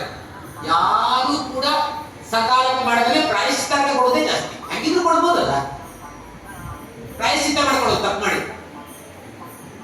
ಹೆಂಗಿದ್ರು ಹೆಲ್ಮೆಟ್ ಹಾಕ್ತೆ ಮತ್ತು ಪೆನಾಲ್ಟಿ ಕೊಡೋದು ಅಂತಾರಲ್ಲ, ಹಾಗೆ ಪೆನಾಲ್ಟಿ ಕೊಟ್ರೆ ಆಯ್ತಲ್ಲ, ಹೆಲ್ಮೆಟ್ ಹಾಕೋಗ್ಬೇಕು. ಈ ತರ ನಮ್ಮ ಪಾಲಿಸಿ. ಖದ್ಯೋತನಂತೆ ಬಿಡುಗೊಳ್ಳದೆ ಧರ್ಮವಾಚರಿಸು. ಸಮಯ ಪಾಲನೆ ಎಚ್ಚರ ಮಾಡ್ತಾ ಇರ್ಬೇಕು. ನಾವು ಎಚ್ಚರ ಮಾಡ್ಕೊಳ್ತಾ ಇರ್ಬೇಕು. ಸಮಯ ಪಾಲನೆ ನಾವು ಮನಸ್ಸು ಮಾಡಿದ್ರೆ ಕಷ್ಟ ಅಲ್ಲ. ಮನಸ್ಸಿಲ್ಲ ಅಂದ್ರೆ ಕಷ್ಟ ಅಷ್ಟೇ. ಮನಸ್ಸು ಮಾಡಿದ್ರೆ ಆಗಲ್ವಾ ಸಮಯಕ್ಕೆ ಸರಿಯಾಗಿ? ನೀವು ಸಪ್ತಾಹ ಮಾಡಿಸ್ತಾ ಇರ್ತಾರಲ್ಲ, ಮೊದಲನೇ ದಿವಸ ಮಾತ್ರ 10 ನಿಮಿಷ ಲೇಟ್ ಆಗುತ್ತೆ. ಅವರಿಗೆ ಬೇಕಾಗತ್ತೆ ಸಾಮಾನ್ಯ 10 ಜನ ಬಂದು ಕೂತ್ರೆ ಸಾಕು. 6:30 6:30 7 ದಿವಸವು 1 ನಿಮಿಷ ಹೆಚ್ಚು ಕಡಿಮೆ ಆದಾಗೆ 6:30 ದಾವಣಗೆರೆಯಲ್ಲಿ ಬಂದು 7 ದಿವಸ ಆಯ್ತು. 6 ಗಂಟೆಗೆ ಆಕ್ಚುಲಿ 6 ಗಂಟೆಗೆ ಅಂದ್ರೆ 1 ನಿಮಿಷ ಹಿಂದೆ ಹೋಗ್ತಿರಲಿಲ್ಲ, ಮುಂದೆ ಹೋಗ್ತಿರ್ಲಿಲ್ಲ. 6 ಗಂಟೆಗೆ ಫುಲ್ ಹಾಳು ಹಾಕ್ಬಿಡೋದು. ಕಾಯುವ ಪ್ರಶ್ನೆನೇ ಇಲ್ಲ. ಸಮಯ ಪಾಲನೆ ಮಾಡಿದ್ರೆ ಜನ ಇಷ್ಟಪಡ್ತಾರೆ, ಮಾಡಲ್ಲ ಅಷ್ಟೇ. ಅದನ್ನ ಮೀರುವ ಸಂಖ್ಯೆ ಜಾಸ್ತಿ ಆಗಿದೆ. ಅದೇನೋ ಬೇಗ ಬಂದ್ರೆ ನಮ್ಮ ಮರ್ಯಾದೆ ಕಡಿಮೆ ಅಂತ ತಿಳ್ಕೊಂಡ್ಬಿಟ್ಟಿರ್ತಾರೆ. ಬೇಗ ಸಮಯಕ್ಕೆ ಸರಿಯಾಗಿ ಹೋದ್ರೆ ಅವರಿಗೆ ಯಾರು ವೆಲ್ಕಮ್ ಮಾಡೋದು ಇರಲ್ಲ, ಯಾರು ಬಂದಿರಲ್ವಲ್ಲ. ಲೇಟಾಗಿ ಹೋಗ್ತಾರಲ್ಲ, ಅವ್ರಿಗೆ ಒಂದು ಲಿಂಬೆ ಹಣ್ಣು ಗುಲಾಬಿ ಕೊಟ್ಟು ಕಳಿಸ್ಕೊಡ್ತಾರೆ. ಲೇಟಾಗಿ ಬಂದವರಿಗೆ ಮರ್ಯಾದೆ. ಸಮಯಕ್ಕೆ ಸರಿಯಾಗಿಲ್ಲ. ಯಾವಾಗ ಸಮಯಕ್ಕೆ ಸರಿಯಾಗಿ ಕೆಲಸ ಆರಂಭವಾಗುತ್ತೋ ಆಗ ಭಾರತ ಪ್ರಕಾಶಿಸುತ್ತದೆ ಅಂತ ಹೇಳ್ತಾರಲ್ಲ ಮೋದಿಯವರು, ಅದು ನಡೆಯುತ್ತೆ. ಸಮಯಕ್ಕೆ ಸರಿಯಾಗಿ ಕೆಲಸ ಆಗ್ಬೇಕಲ್ಲ. ಎಲ್ಲಾದ್ರೂ ಆಫೀಸ್ಗಳಿಗೆ ನೋಡಿ ಸಮಯಕ್ಕೆ ಸರಿಯಾಗಿದೆಯಾ? ಅದಕ್ಕೆ ಸೂರ್ಯ ನಮಗೆ ಸಮಯದ ಉತ್ತೇಜಕ. ಖದ್ಯೋತನಂತೆ ಬಿಡುಗೊಳ್ಳದೆ ಧರ್ಮವಚರಿಸು. ವಿದ್ಯುಲ್ಲತ ಎದರದಿ ತೇಜಗಳ ಸುಸು. ಮಿಂಚು 1 ಕ್ಷಣ ಕಾಲ ಇರುತ್ತೆ, ಅದರ ಮಿಂಚನ್ನು ಮರೆಯಕ್ಕಾಗತ್ತಾ? ಏನು ಬೆಳಕು? 1 ಕ್ಷಣ ಕಾಲ ಇದ್ರೂ ಕೂಡ ಮಿಂಚನ್ನು ಮರಿಲಿಕ್ಕೆ ಆಗುದಿಲ್ಲ. ನೀನು ಎಷ್ಟು ದಿವಸ ಇದೆಯೋ ಮುಖ್ಯ ಅಲ್ಲ. ವಿವೇಕಾನಂದರು 39 ವರ್ಷ ಬದುಕಿದ್ರು. ಇನ್ನು 106 ವರ್ಷ ಹೋದ್ರು ಅವ್ರನ್ನ ಮರಿಲಿಕ್ಕೆ ಆಗಲ್ಲ. ನಮ್ಮ ಶಂಕರಾಚಾರ್ಯರು ಬದುಕಿದ್ದು 32 ವರ್ಷ. ಆ 32 ವರ್ಷದಲ್ಲಿ ಏನೆಲ್ಲ ಅವರು ಸಾಧನೆ ಮಾಡಿದ್ದಾರೆ, ನಮಗೆ 3 ಜನ್ಮ ಕಳೆದರೂ ಅದನ್ನ ಅರ್ಥ ಮಾಡ್ಕೊಳಕ್ಕಾಗಲ್ಲ. ಎಂತ ಶಕ್ತಿ ಅದು! ಒಂದೊಂದು ವಿಚಾರ ಹೇಳ್ತಾರೆ. ಅವರು ಭಗವದ್ಗೀತೆ ಭಾಷೆ ಬರ್ತಿದ್ದಾರೆ. ಸಂಪದಃ ಸ್ವಪ್ನ ಸಂಕಾಶ ಯೌವನಂ ಕುಸುಮೋಪಮ ವಿದ್ಯುತ್ ಚಂಚಲಮಾಯುಷ್ಯ ತಸ್ಮಾತ್ ಜಾಗ್ರತ ಜಾಗ್ರತ. ಹೆಂಗೆ ಎಚ್ಚರಿಕೆ ಕೊಡ್ತಾರೆ ನೋಡಿ. ಇದೆಲ್ಲ ನಮ್ಗೆ ಎಚ್ಚರ ಆಗ್ತಾ ಇದೆ, ಗೊತ್ತಿದೆ ನಿಮ್ಗೆ. ಸಂಪದಃ ಸ್ವಪ್ನ ಸಂಕಾಶ. ಈ ಸಂಪತ್ತುಗಳೆಲ್ಲ ಇದಾವಲ್ಲ, ಹಣ ಕನಕ ಧನ ಕನಕ ಇತ್ಯಾದಿ, ಸ್ವಪ್ನ ಇದ್ದಾಗಂತೆ. ರಾತ್ರಿ ಸ್ವಪ್ನ ಕಾಣ್ತೀವಿ, ಹಗಲೊತ್ತಾದಾಗ ನ್ಯಾಚುರಲ್. ಅವು ಸ್ವಪ್ನದಷ್ಟೇ ಗಟ್ಟಿತನ ಇಲ್ಲ. ಯೌವನಂ ಕುಸುಮೋಪಮ. ಕಳೆದವರಿಗೆ ಗೊತ್ತಿರುತ್ತದ್ರ ಬೆಲೆ. ಯೌವನಂ ಕುಸುಮೋಪಮ. ಯೌವನ ಬರುತ್ತಲ್ಲ, ಹೂವು ಅರಳಿದ ಹಾಗೆ ಅಷ್ಟೇ, ಸಾಯಂಕಾಲ ಬಿದ್ದೋಗುತ್ತೆ. ಬಿದ್ದೋದ್ರೆ ಯಾರು ಕೇಳ್ತಾರ? ಬಾಳಿನ ಮೇಲೆ ಹೂ ಕೇಳಲ್ಲ. ಮುಪ್ಪು ಅಡಗಿದ್ರೆ 50 ವರ್ಷ ದಾಟಿದ ಮೇಲೆ ಯುವಕ ಅಂತ ಹೇಳಕ್ ಆಗುತ್ತಾ? ತಾನಾಗೆ ಅದು ಬಿಳಿ ಕೂಗಿ ಆಯ್ತು ಅಂದ ತಕ್ಷಣ ಅಜ್ಜಾನ್ ಕರಿ ಶುರು ಮಾಡ್ತಾರೆ. ಅಜ್ಜ ಅಂದ್ರೆ ನಮ್ಗೆ ಏನೋ ಒಂಥರ ಕೊರತೆ ಅಂತ ಅನ್ಸುತ್ತೆ, ಅದಕ್ಕೆ ಪೇಂಟ್ ಮಾಡ್ಬಾರ್ದು. ಅದಕ್ಕೆ ಏನು ಭಗವಂತ ನಮ್ಗೆ ಕೊಟ್ಟಿದ್ದಾನೋ ಹಾಗೆ ಇದು ಬಿಟ್ರೆ ತುಂಬಾ ಟೆನ್ಷನ್ ಕಡಿಮೆ. ಇಲ್ಲ ತಿದ್ದುಕೊಡ್ತೇವೋ ಟೆನ್ಷನ್ ಜಾಸ್ತಿ. ತಲೆ ಕೂಗಿ ಬಿಳಿ ಆಯ್ತಪ್ಪ, ಬಿಟ್ಟಾಕಿ. ತಿಂಗಳಿಗೆ ಒಂದ್ಸಲ ತಲೆ ಕೂದಲು ಎತ್ತಿ ನೋಡುವಂತ ಕೆಲಸ ಇದೆಯಾ? ಇಲ್ಲ. ಪೇಂಟ್ ಮಾಡ್ಬೇಕಾ? ಆಮೇಲೆ ಕೆಮಿಕಲ್ ಅದು ಏನೇನೋ ಆಗುತ್ತೆ, ತಲೆನೋವು ಬರುತ್ತೆ ಕೆಲವರಿಗೆ. ಒಂದ್ಸಲ ಓಪನ್ ಆಗಿ ಬಿಟ್ರೆ ಮತ್ತೆ ತಲೆ ಬಿಸಿ ಇರಲ್ಲ, ಟೆನ್ಷನ್ ಇಲ್ಲ. ಆಮೇಲೆ ಬೆಲೆ ಕೊಡ್ತಾರೆ ಜನ. ಈ ಕಂಡಕ್ಟರ್ ಬಸ್ಸಲ್ಲಿ ನಾನು ಸೀನಿಯರ್ ಸಿಟಿಜನ್ ಅಂತ ಹೇಳಿ ಪೇಂಟ್ ಮಾಡ್ಕೊಂಡು ಹೋಗ್ಲಿ, ಕಾರ್ಡ್ ತೆಗಿರಿ ಅಂತಾರೆ, ಆಧಾರ್ ಕಾರ್ಡ್ ತೆಗಿರಿ ಅಂತಾರೆ. ಆದ್ರೆ ಬಿಡಿ ಕೂದಲು ಇಟ್ಬಿಟ್ರೆ ಬೇಡ ಬೇಡ ಸರ್ ಗೊತ್ತಾಗುತ್ತೆ. ಅದೊಂದು ಡ್ರಮ್ ಕಾರ್ಡ್ ಇದ್ದಂಗೆ. ಯಾವುದು ನಮಗೆ ಯಥಾವತ್ತಾಗಿರುತ್ತೋ ಹಾಗೆ ಬಿಟ್ಕೊಂಡ್ಬಿಟ್ರೆ ಟೆನ್ಷನ್ ಕಡಿಮೆ ಅಷ್ಟೇ. ಹಾಗಾಗಿ ಖದ್ಯೋತನಂತೆ ಬಿಡುಗೊಡದೆ ಧರ್ಮವ ಚರಿಸು, ವಿದ್ಯುಲ್ಲತೆಯ ತೆರದಿ ತೇಜಗಳ ಸುಸು, ಗೆದ್ದುದೇನೆಂದು ಕೇಳಿದ ನಿನ್ನ ಕೈ ಮೀರೆ. ಈ ಜಗತ್ತಲ್ಲಿ ಯಾರೂ ಗೆಲ್ಲಲ್ಲ, ಯಾರೂ ಸೋಲಲ್ಲ. ಇದು ಬದುಕೆಂಬುದು ಒಂದು ಆಟ ಅಷ್ಟೇ. ಇಷ್ಟು ತಿಳ್ಕೊಂಡ್ಬಿಟ್ರೆ ಏನಿದೆ ಮೋಹ ಅದರೊಳಗೆ? ಆಟದಲ್ಲಿ ಒಬ್ರು ಸೋಲ್ಲೇಬೇಕು, ಒಬ್ರು ಗೆಲ್ಲಬೇಕಲ್ವಾ? ಸೋತವರು ಸಣ್ಣವರಲ್ಲ, ಗೆದ್ದವರು ದೊಡ್ಡವರಲ್ಲ. ನಾವೇನ್ ಮಾಡ್ತೀವಿ? ಮೋಹಕ್ಕೊಳಗಾಗಿ ಅಯ್ಯೋ ಗೆದ್ಬಿಟ್ಟ ಎಷ್ಟು ದಿವಸ ಇರ್ತದೋ ಮರುದಿವಸ ಯಾರು ಮಾತಾಡ್ಸಲ್ಲ. ರ್ಯಾಂಕ್ ಸ್ಟೂಡೆಂಟ್ ತಿಳ್ಕೊಳ್ಳಿ, ಈ ವರ್ಷ ಬಂತು, ಇವತ್ತು ರ್ಯಾಂಕ್ ಎಲ್ಲ ಸನ್ಮಾನ ಮಾಡಿದ್ದು, ಮುಂದಿನ ವರ್ಷ ಯಾವನಾರು ಮಾತಾಡ್ಸ್ತಾರೆ. ಬೇಜಾರಾಗಿ PUC SLC rank PUC down ಹಾಗಾಗ್ಬಿಟ್ಟಿರ್ತಾರೆ ಅಷ್ಟೇ. ಅವೆಲ್ಲ ಶಾರ್ಟ್. ಸ್ವಪ್ನ ಸಂಪದ ಸ್ವಪ್ನ ಸಂಕಾಶಾಹ ಯೌವನಂ ಕುಸುಮೋಪಮಂ. ಆಚಾರ್ಯರು ಶಂಕರರು ಹೇಳಿದ್ದಾರೆ, ಎಷ್ಟು ಚೆನ್ನಾಗಿದೆ. ಯೌವನ ಹೆಚ್ಚು ಕಾಲ ಇರಲ್ಲ, ನಮ್ಮ ಪ್ರಜ್ಞೆ ಇರಬೇಕು, ಹೆಚ್ಚು ಕಾಲ ಇರಲ್ಲ. ಅದನ್ನು ಯೌವನದಲ್ಲಿ ಹಾಡಕ್ ಹೋಗ್ಬೇಡ. ಇನ್ನು ವಿದ್ಯುತ್ ಚಂಚಲಮಾಯುಷ್ಯಂ, ಆಯುಷ್ಯ ಮಿಂಚಿನ ಹಾಗೆ, ವಿದ್ಯುತ್ ಚಂಚಲ, ಯಾವಾಗ ಬೇಕಾದ್ರೂ ಹೋಗ್ಬೋದು. ಜಾತಸ್ಯ ಹಿ ಧ್ರುವೋ ಮೃತ್ಯು ಧ್ರುವಂ ಜನ್ಮ ಮೃತಸ್ಯ ಚ ತಸ್ಮಾತ್ ಅಪರಿಹಾರ್ಯೇರ್ಥೇ ನತ್ವಂ ಶೋಚಿತುಮರ್ಹಸಿ. ಮರಣದ ಬಗ್ಗೆ ಚೆನ್ನಾಗಿರ್ತಾನೆ. ಇದು ಭಯ ನಿವಾರಣೆ. ನಾವು ಸಾವಿನ ಬಗ್ಗೆನೇ ಭಯ ನಮಗೆ. ಇವಾಗ ಸತ್ಬಿಟ್ರೆ ಅಂತ ಯಾರಾದ್ರೂ ಭಯ ಪಟ್ರೆ ಸಾಯ್ದೇ ಇರ್ಲಿಕ್ಕಾಗತ್ತ? ಸಾವನ್ನ ಸಂಭ್ರಮಿಸಬೇಕಪ್ಪ, ಬರುವುದೇ ಇದ್ದಿದ್ದು. ಅದನ್ನ ಅವಾಯ್ಡ್ ಮಾಡಕ್ ಆಗಲ್ಲ. ಬಂದು ಎಲ್ಲಿವರೆಗೆ ಬದುಕ್ತೇನಪ್ಪ ಚೆನ್ನಾಗಿ. ಇದು ಏನು ಜಾತಸ್ಯ ಧ್ರುವ ಮೃತ್ಯು ಅಂತ ಎಷ್ಟು ಚೆನ್ನಾಗಿ ಕೃಷ್ಣ ಹೇಳ್ತಾನೆ. ಡಿವಿಜಿ ಅದನ್ನ ಎಕ್ಸ್ಟೆಂಡ್ ಮಾಡ್ತಾರೆ. ಎಷ್ಟು ಚೆನ್ನಾಗಿದೆ ಅಂದ್ರೆ ಒಂದೊಂದು ಅಂಶ ತಗೊಂಡಾಗ ನಾಲ್ಕಾರು ಪದ್ಯಗಳು ಬರ್ತವೆ. ಒಂದಗಳು ಹೆಚ್ಚಿರದು, ಒಂದಗಳು ಕೊರೆಯಿರದು, ತಿಂದ ನಿನ್ನ ಋಣ ತೀರುತ್ತಲೆ ಪಯಣ. ಹಿಂದಾಗದೊಂದು ಕ್ಷಣ ಮುಂದಕ್ಕೂ ಕಾದಿರದು, ಸಂದ ಲೆಕ್ಕವದಲ್ಲೇ ಮಂಕುತಿಮ್ಮ. ಜಾತಸ್ಯ ಹಿ ಧ್ರುವೋ ಮೃತ್ಯು ಧ್ರುವಂ ಜನ್ಮ ಮೃತಸ್ಯ ಚ ತಸ್ಮಾತ್ ಅಪರಿಹಾರ್ಯೇರ್ಥೇ ನತ್ವಂ ಶೋಚಿತುಮರ್ಹಸಿ. ಇದೇ ಭಾವನೆ ಹೇಳ್ತಾರೆ. ಒಂದಗಳು ಹೆಚ್ಚಿರದು, ಒಂದಗಳು ಕೊರೆಯಿರದು, ತಿಂದ ನಿನ್ನ ಋಣ ತೀರುತ್ತಲೆ ಪಯಣ. ಒಂದಗಳು ಜಾಸ್ತಿ ತಿನ್ನಲ್ಲಂತೆ, ಒಂದಕ್ಕೆ ಕೊರತೆ ಆಗಲ್ಲ. ಅನ್ನದ ಋಣ ತೀರುತ್ತೋ ಪಟ್ಬಿಟ್ಟು. ಹಿಂದಾಗದೊಂದು ಕ್ಷಣ ಮುಂದಕ್ಕೂ ಕಾದಿರದು. ಒಂದು ಕ್ಷಣ ಹಿಂದೆ ಹೋಗಲ್ಲ, ಒಂದು ಕ್ಷಣ ಮುಂದೂ ಹೋಗಲ್ಲ. ಸಂದ ಲೆಕ್ಕವದಲ್ಲೇ ಮಂಕುತಿಮ್ಮ. ಲೆಕ್ಕ ಸಂದಾಯ ಆಯ್ತು, ಮುಗಿದು ಹೋಯ್ತು, ಪಾರ್ಟ್ ಬಿಡಬೇಕಲ್ಲ. ಯಾರಿಗೆ ನಿಲ್ಲಿಸ್ತಾನೆ ಭಗವಂತ?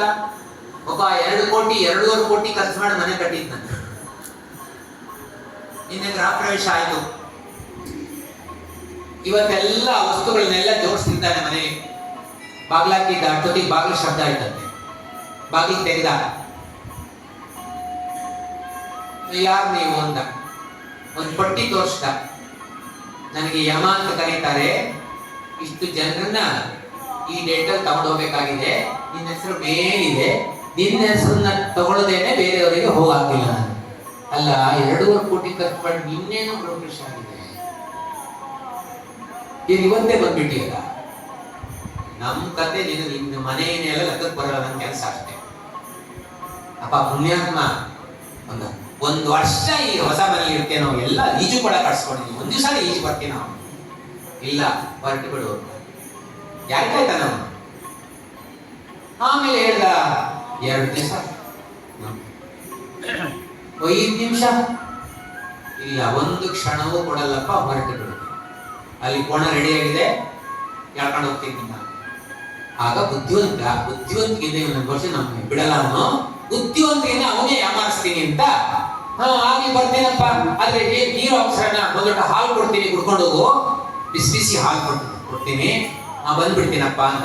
ಅವನಿಗೆ ಯಾರು ಏನು ಕೊಟ್ಟಿದ್ದೀವಿ, ಇನ್ನೇನು ಕೊಡ್ತೀನಲ್ಲ, ಬಿಸಿ ಬಿಸಿ ಒಂದು ಲೋಟ ಹಾಲು ಕುಡ್ದ. ಹಾಲು ಕುಡಿದ ತಕ್ಷಣ ಅವನಿಗೆ ಏನನ್ಸುತ್ತೆ ಅಂದ್ರೆ ಒಂದ್ ಸ್ವಲ್ಪ ನಿದ್ದೆ ಮಾಡ್ಬೇಕು ಅಂತ ಅನ್ಸುತ್ತೆ. ಈ ಒಂದು ಅರ್ಧ ಗಂಟೆ ನಿದ್ದೆ ಮಾಡೋಣ ಅಂತ ಅನ್ಸುತ್ತೆ, ತುಂಬಾ ಸುಸ್ತಾಗಿದೆ. ಅದನ್ನ ಹಾಲು ಕೊಟ್ಟೆಲ್ಲ ಸರಿ, ನೀನು ನಿದ್ದೆ ಮಾಡ್ಬೇಕು. ಅಯ್ಯೋ ರೆಡಿ ಇದೆ, 5 ರೂಮ್ಗಳಿದ್ದಾವೆ, ಒಂದು ರೂಮ್ ಎಲ್ಲ ವ್ಯವಸ್ಥೆಯಿಂದ ಹೋಗ್ಬೇಕು. ಆ ಹಾಲಿಗೆ ನಿದ್ದೆ ಮಾತ್ರ ಕೊಟ್ಟು ಬೆಳೆಸ್ಕೊಟ್ಟಿದ್ದ. ಎಂತ ಜಾಣ! ಯಾಕೆ ಪ್ಲಾನ್ ಮಾಡ್ಕೊಂಡ. ಆಮೇಲೆ ನಿದ್ದೆ ಶುರು ಮಾಡ್ದ, ಗೊರೆಯಕ್ಕೆ ಶುರು ಮಾಡದಂತೆ. ಅಷ್ಟೊತ್ತಿಗೆ ಆ ಪಟ್ಟಿ ತೆಗೆದ ಇವ. ಪಟ್ಟಿ ತೆಗೆದು ಮೇಲ್ಗಡೆ ಅದನ್ನ ತೆಗೆದಾಕಿ ಹೆಸರು ಕಾಟ್ ಹಾಕಿ ಅವನ ಹೆಸರನ್ನು ಕೊನೆಗೆ ಬರ್ಕೊಂಡ. 10 ವರ್ಷ ಮುಂದೋಗುತ್ತೆ ತಿಳ್ಕೊಂಡ. ಅರ್ಧ ಗಂಟೆ ಆದ್ಮೇಲೆ ಎಚ್ಚರ ಆಯ್ತು. ಎಚ್ಚರ ಆದ ತಕ್ಷಣ ಅಯ್ಯೋ ಗಡಿ ಬಿಡಿ ಹೋಗ್ಬೇಕಪ್ಪ, ಹೊಡ. ಆಮೇಲೆ ಒಳ್ಳೆ ನಿದ್ದೆ ಆಯ್ತಪ್ಪ, ಖುಷಿ ಆಯ್ತು. ಹೋಗ್ಲಿ ಬಿಡು, ಹೋಗೋದಕ್ಕೆ ಮೊದಲು ಪಾಪ ಈಶ್ವರಿ ನಾನು ಯಾರಿಗೂ ರಿಯಾಯಿತಿ ಕೊಟ್ಟಿಲ್ಲ, ನಿನಗೊಂದು ಕೊಡ್ಬೇಕು ಅನ್ಸುತ್ತೆ. ನೀನು ನನಗೆ ಎಷ್ಟು ಉಪಚಾರ ಮಾಡಿದ್ಯಾ, ಇಷ್ಟವರೆಗೆ ಯಾರ ಮನೆಯಲ್ಲೂ ಒಂದು ಲೋಟ ಹಾಲು ಕೊಡ್ತಿಲ್ಲ, ಎಲ್ಲೂ ಮನೆ ನಿದ್ದೆ ಮಾಡಿಲ್ಲ, ನಿನಗೊಂದು ರಿಯಾಯಿತಿ ಕೊಡ್ಬೇಕು ಅಂತ ಅನ್ಸುತ್ತೆ. ನಾನೇ ನಾನು ತೀರ್ಮಾನ ಮಾಡ್ತೀನಿ, ಈಗ ಮೊದಲ ಹೆಸರು ಬಿಡ್ತೀನಪ್ಪ, ಕೊನೆಯ ಹೆಸರು ತಗೊಂಡೋಗ್ತೀನಿ ಅಂತ. ಅವನೇ ಬರಸ ಹೆಸರು. ಒಂದಗಳು ಹೆಚ್ಚಿರದು, ಒಂದಗಳು ಹೊರಗಿರದು, ಕಿಂದ ನಿನ್ನ ಋಣ ತೀರುತ್ತಲೇ ಪಯಣ, ಕಿಂದಾಗದೊಂದು ಕ್ಷಣ ಮುಂದಕ್ಕೊಂಕಾದಿರದು, ಸಂದ ಲೆಕ್ಕವದಲ್ಲೇ ಮಂಕುತಿಮ್ಮ. ತೊಟ್ಟಿಲುಗಳೆಷ್ಟೋ ಮಸಣಗಳಷ್ಟು ತಲೆಯೊಳಗೆ, ತೊಟ್ಟಿಲಿಗೆ ಹಬ್ಬ ಮಸಣವು ತೇಗುತ್ತಿರಲು, ಹುಟ್ಟಿದವರೆಲ್ಲ ಸಾಯದೆ ನಿಲ್ಲೆ ಮತ್ತೆ ಹುಟ್ಟುವ ಗೆಡೆಯಲ್ಲಿ ಮಂಕುತಿಮ್ಮ, ಮತ್ತೆ ಹುಟ್ಟುವ ಗೆಡೆಯಲ್ಲಿ ಮಂಕುತಿಮ್ಮ. ಎಷ್ಟು ತೊಟ್ಟಿಲಿದ್ದಾವೋ ಅಷ್ಟೇ ಮಸಣಗಳಿದ್ದಾವೆ. ಏನಾದ್ರು ವ್ಯತ್ಯಾಸ ಇದೆ ಬ್ಯಾಲೆನ್ಸ್ ಶೀಟು. ತೊಟ್ಟಿಲುಗಳೆಷ್ಟೋ ಮಸಣಗಳಷ್ಟು ಧರೆಯೊಳಗೆ, ತೊಟ್ಟಿಲಿಗೆ ಹಬ್ಬ ಮಸಣವು ತೇಗುತ್ತಿರಲು. ತೊಟ್ಟಿಲಿಗೆ ಹಬ್ಬ ಮಾಡ್ತೀವಿ, ಮಸಣ ಬಂದ್ರೆ ತೇಗ್ತಾ ಇರುತ್ತೆ ಮಸಣ. ಹುಟ್ಟಿದವರೆಲ್ಲ ಸಾಯದೆ ನಿಲ್ಲೆ, ಮರಣದ ಬಗ್ಗೆ ಗಟ್ಟಿತನ ಬೇಕು ನಮಗೆ ಅನ್ನೋದಕ್ಕೆ ಎಷ್ಟು ಚೆನ್ನಾಗಿ ಕೊಡ್ತಾರೆ. ಹುಟ್ಟಿದವರೆಲ್ಲ ಸಾಯದೆ ನಿಲ್ಲೆ ಮತ್ತೆ ಹುಟ್ಟುವ ಜಡೆಯಲ್ಲಿ ಮಂಕುತಿಮ್ಮ. ನಮ್ಮ ಸ್ಥಾನ ಖಾಲಿ ಮಾಡ್ತಿರ್ಬೇಕು, ಹೊಸದಿಗೆ ಜಾಗ ಕೊಟ್ಕೊಂಡು ಹೋಗ್ತಾ ಇರ್ಬೇಕು. ಎಷ್ಟು ಚೆನ್ನಾಗಿ ಹೇಳ್ತಾರೆ ನೋಡಿ. ಸಾವಿನ ಬಗ್ಗೆ ಭಯ ಬೇಡ, ಮರಣದಿ ಮುಂದೇನು, ಭೂತವೋ ಪ್ರೇತವೋ ಪರಲೋಕವೋ ಪುನರ್ಜನ್ಮವೋ ಅದೇನು, ತಿರುಗಿ ಬಂದವರಿಲ್ಲ ಒರಗಿ ತಂದವರಿಲ್ಲ, ಧರೆಯ ಬಾಳ್ಗದರಿನೇ ಮಂಕುತಿಮ್ಮ. ಏನ್ ಧೈರ್ಯ ತುಂಬ್ತಾರೆ ನೋಡಿ. ಮರಣದಿ ಮುಂದೇನು, ಸತ್ತ ಮೇಲೆ ಏನಾಗ್ತೀವಿ ನಾವು, ತಲೆಬಿಸಿ ನಾವು ಜೀವನ ಬದುಕನ್ನು ಹಾಳು ಮಾಡ್ಕೊಂಡು ಆಮೇಲೆ ಏನು ಅಂತ.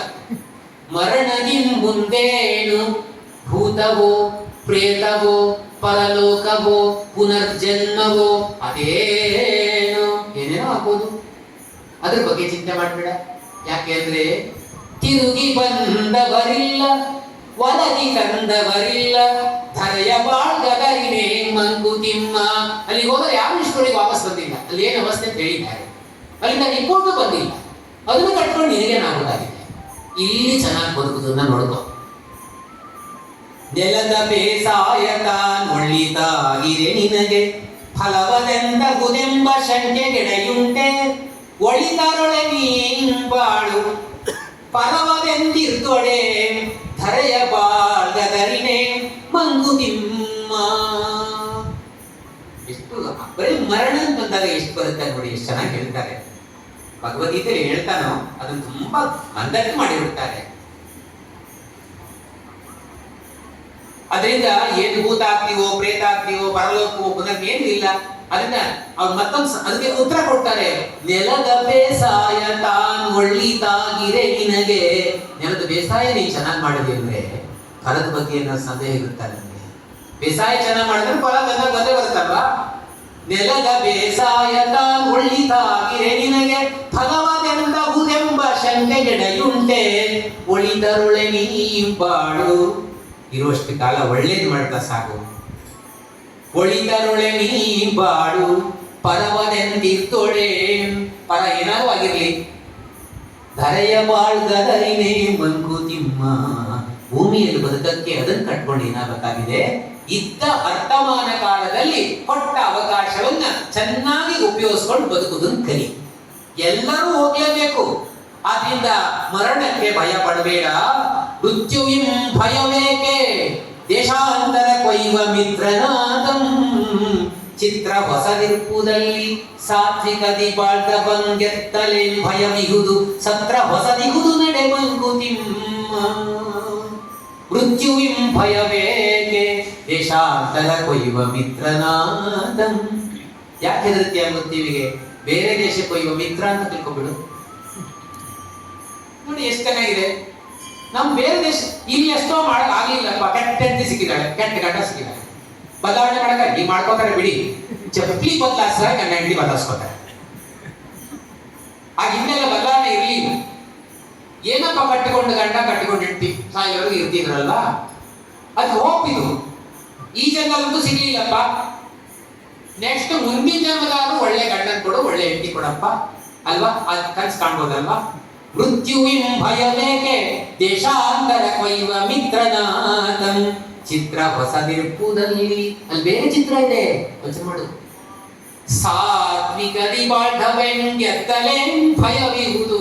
ನಾನು ಚೆನ್ನಾಗಿ ಬದುಕಿದ್ದೇನೆ, ಸತ್ವಿಕವಾಗಿ ಬದುಕಿದ್ದೇನೆ, ಯಾರಿಗೂ ಮೋಸ ಮಾಡಲಿಲ್ಲ, ಅನ್ಯಾಯ ಮಾಡಲಿಲ್ಲ, ಟೋಪಿ ಹಾಕಲಿಲ್ಲ, ವಂಚನೆ ಮಾಡಲಿಲ್ಲ ಅಂತಾದ್ರೆ, ನನ್ನ ಕೆಲಸ ಪ್ರಾಮಾಣಿಕವಾಗಿ ನಾನು ಮಾಡಿದ್ದೀನಿ ಅಂದ್ರೆ ಯಾರಿಗೆ ಭಯ ಪಡ್ಬೇಕು ನಾವು?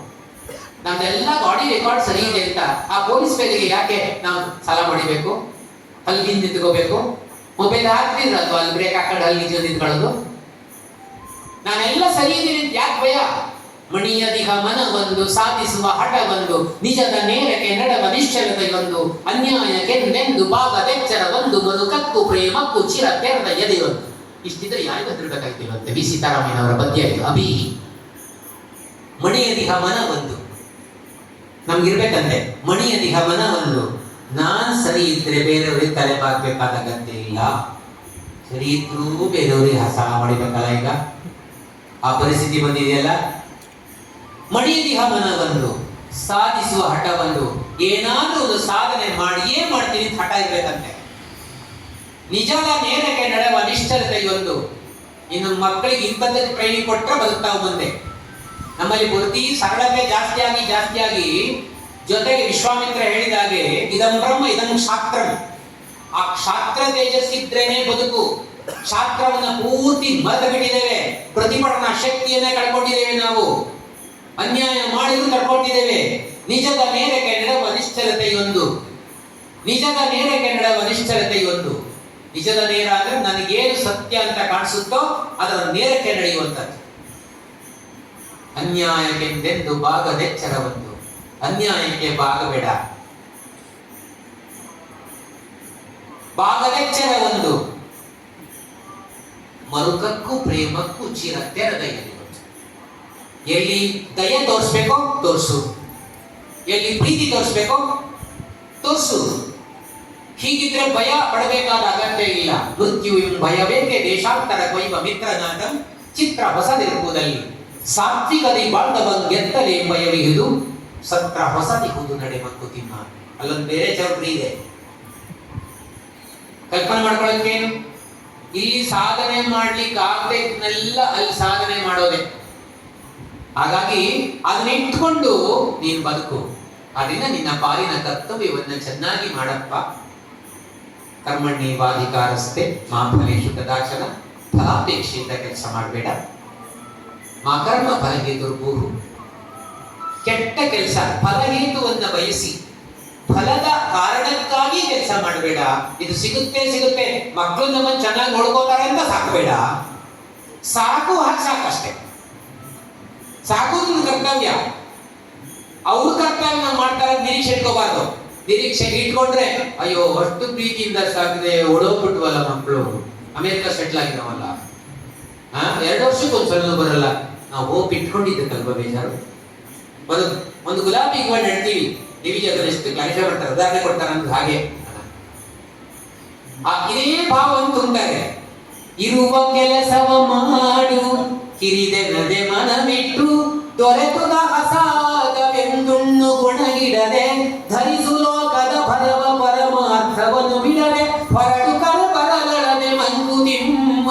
ಅಂದಿಗಂದಿನ ಕೆಲಸ ಸಂದನಿತರಲಿ ತೃಪ್ತಿ ಕುಂದದೊಬ್ಬರ ಮನಸ್ಸು ಬಂದುದೇನಿರಲಿ ಬಂದು ಮದಿ ಲೋಕದಲ್ಲಿ ಮುಂದೃಷ್ಟಿ ಪರಮದಲ್ಲಿ ಹೊಂದಿರಲಿ ವಧು ಪುಣ್ಯ ಮಂಕುತಿಮ್ಮ. ಏನಾನು ಮಾಡು ಕೈಗೆ ದೊರೆತುಚ್ಚುಗವ ನಾನೇನು ಹುಲುಕಡ್ಡಿ ಎಂಬ ನುಡಿಬೇಡ. ಹೀನವಾಗುವುದುಮಿಲ್ಲ ಜಗದ ಕುಡಿಯೂಡಿಗಲಿ ತಾಣ ನಿನಗಿಹುದಲ್ಲಿ ಮಂಕುತಿಮ್ಮ. ಮಾವು ಸಸಿಯನ್ನು ನೆಟ್ಟು ಬೇವುಣಲು ಸಿದ್ಧರಿರು ಓ ವಿಷಯದಿಂದ ಸಮರ್ಪಡುವುದುಂಟು. ಆ ವಿವರ ನಿನಗೇಕೆ ತೋಟಗೊಡೆಯನಿಗಿರಲಿ ಸೇವಕನು ನಿನಂತೆ ಮಂಕುತಿಮ್ಮ. ಕರ್ಮಣ್ಯವಾದಿಕಾರಸ್ಥೆ 4 ಪದ್ಯದಲ್ಲಿ ವಿಶ್ಲೇಷಣೆ ಕೊಡ್ತಾರೆ ಡಿವಿಜಿ. ನೀನ್ ಕೆಲಸ ಮಾಡು, ಫಲಾಪೇಕ್ಷೆಯಿಂದ ಮಾಡಬೇಡ, ಮಾಡಬೇಕು ಮುಂದ್ಕೋಬೇಡ, ಕೆಟ್ಟ ಕೆಲಸನೂ ಮಾಡಬೇಡ. ಇದು ಕೃಷ್ಣ ಬೋಧಿಸಿದ. ಅದನ್ನ ಡಿವಿಜಿ ಚೆನ್ನಾಗಿ ಹೇಳ್ತಾರೆ, ಚೆನ್ನಾಗಿ ಅರ್ಥ ಆಗುತ್ತೆ ನಮ್ಗದು. ಈ ಡಿವಿಜಿ ಏನ್ ಮಾಡಿದ್ದಾರೆ ಅಂದ್ರೆ ಕರ್ಮಣ್ಯವಾದಿಕಾರಸ್ಥೆ ಅದರ ಅರ್ಥವನ್ನು ಸೇರಿಸಿ ಈಶಾವಾಸ್ಯವಿದಂ ಸರ್ವಂ ಯತ್ಕಿಂಚ ಜಗತ್ಯಾಂ ಜಗತ್ತೇನ ತೆಕ್ತೇನ ಗೀತಾ ಅಂತ ಈಶಾವಾಸ್ಯ ಉಪತಿನ ಒಂದು ಶ್ಲೋಕ, ಇದರ ಅರ್ಥವನ್ನು ಸೇರಿಸಿ ಈ ಪದ್ಯ ಕೊಟ್ಟಿದ್ದಾರೆ. ಅದಕ್ಕೆ ಸರ್ವೋಪನಿಷದೋ ಗಾವಃ ದುಗ್ಧ ಗೋಪಾಲನಂದನ ಅಂತ ಹೇಗೆ ಭಗವದ್ಗೀತೆ ಹೇಳ್ತಾರೆ, ಎಲ್ಲ ವೇದಾಂತಗಳ ಸಾರ ಕರ್ತವು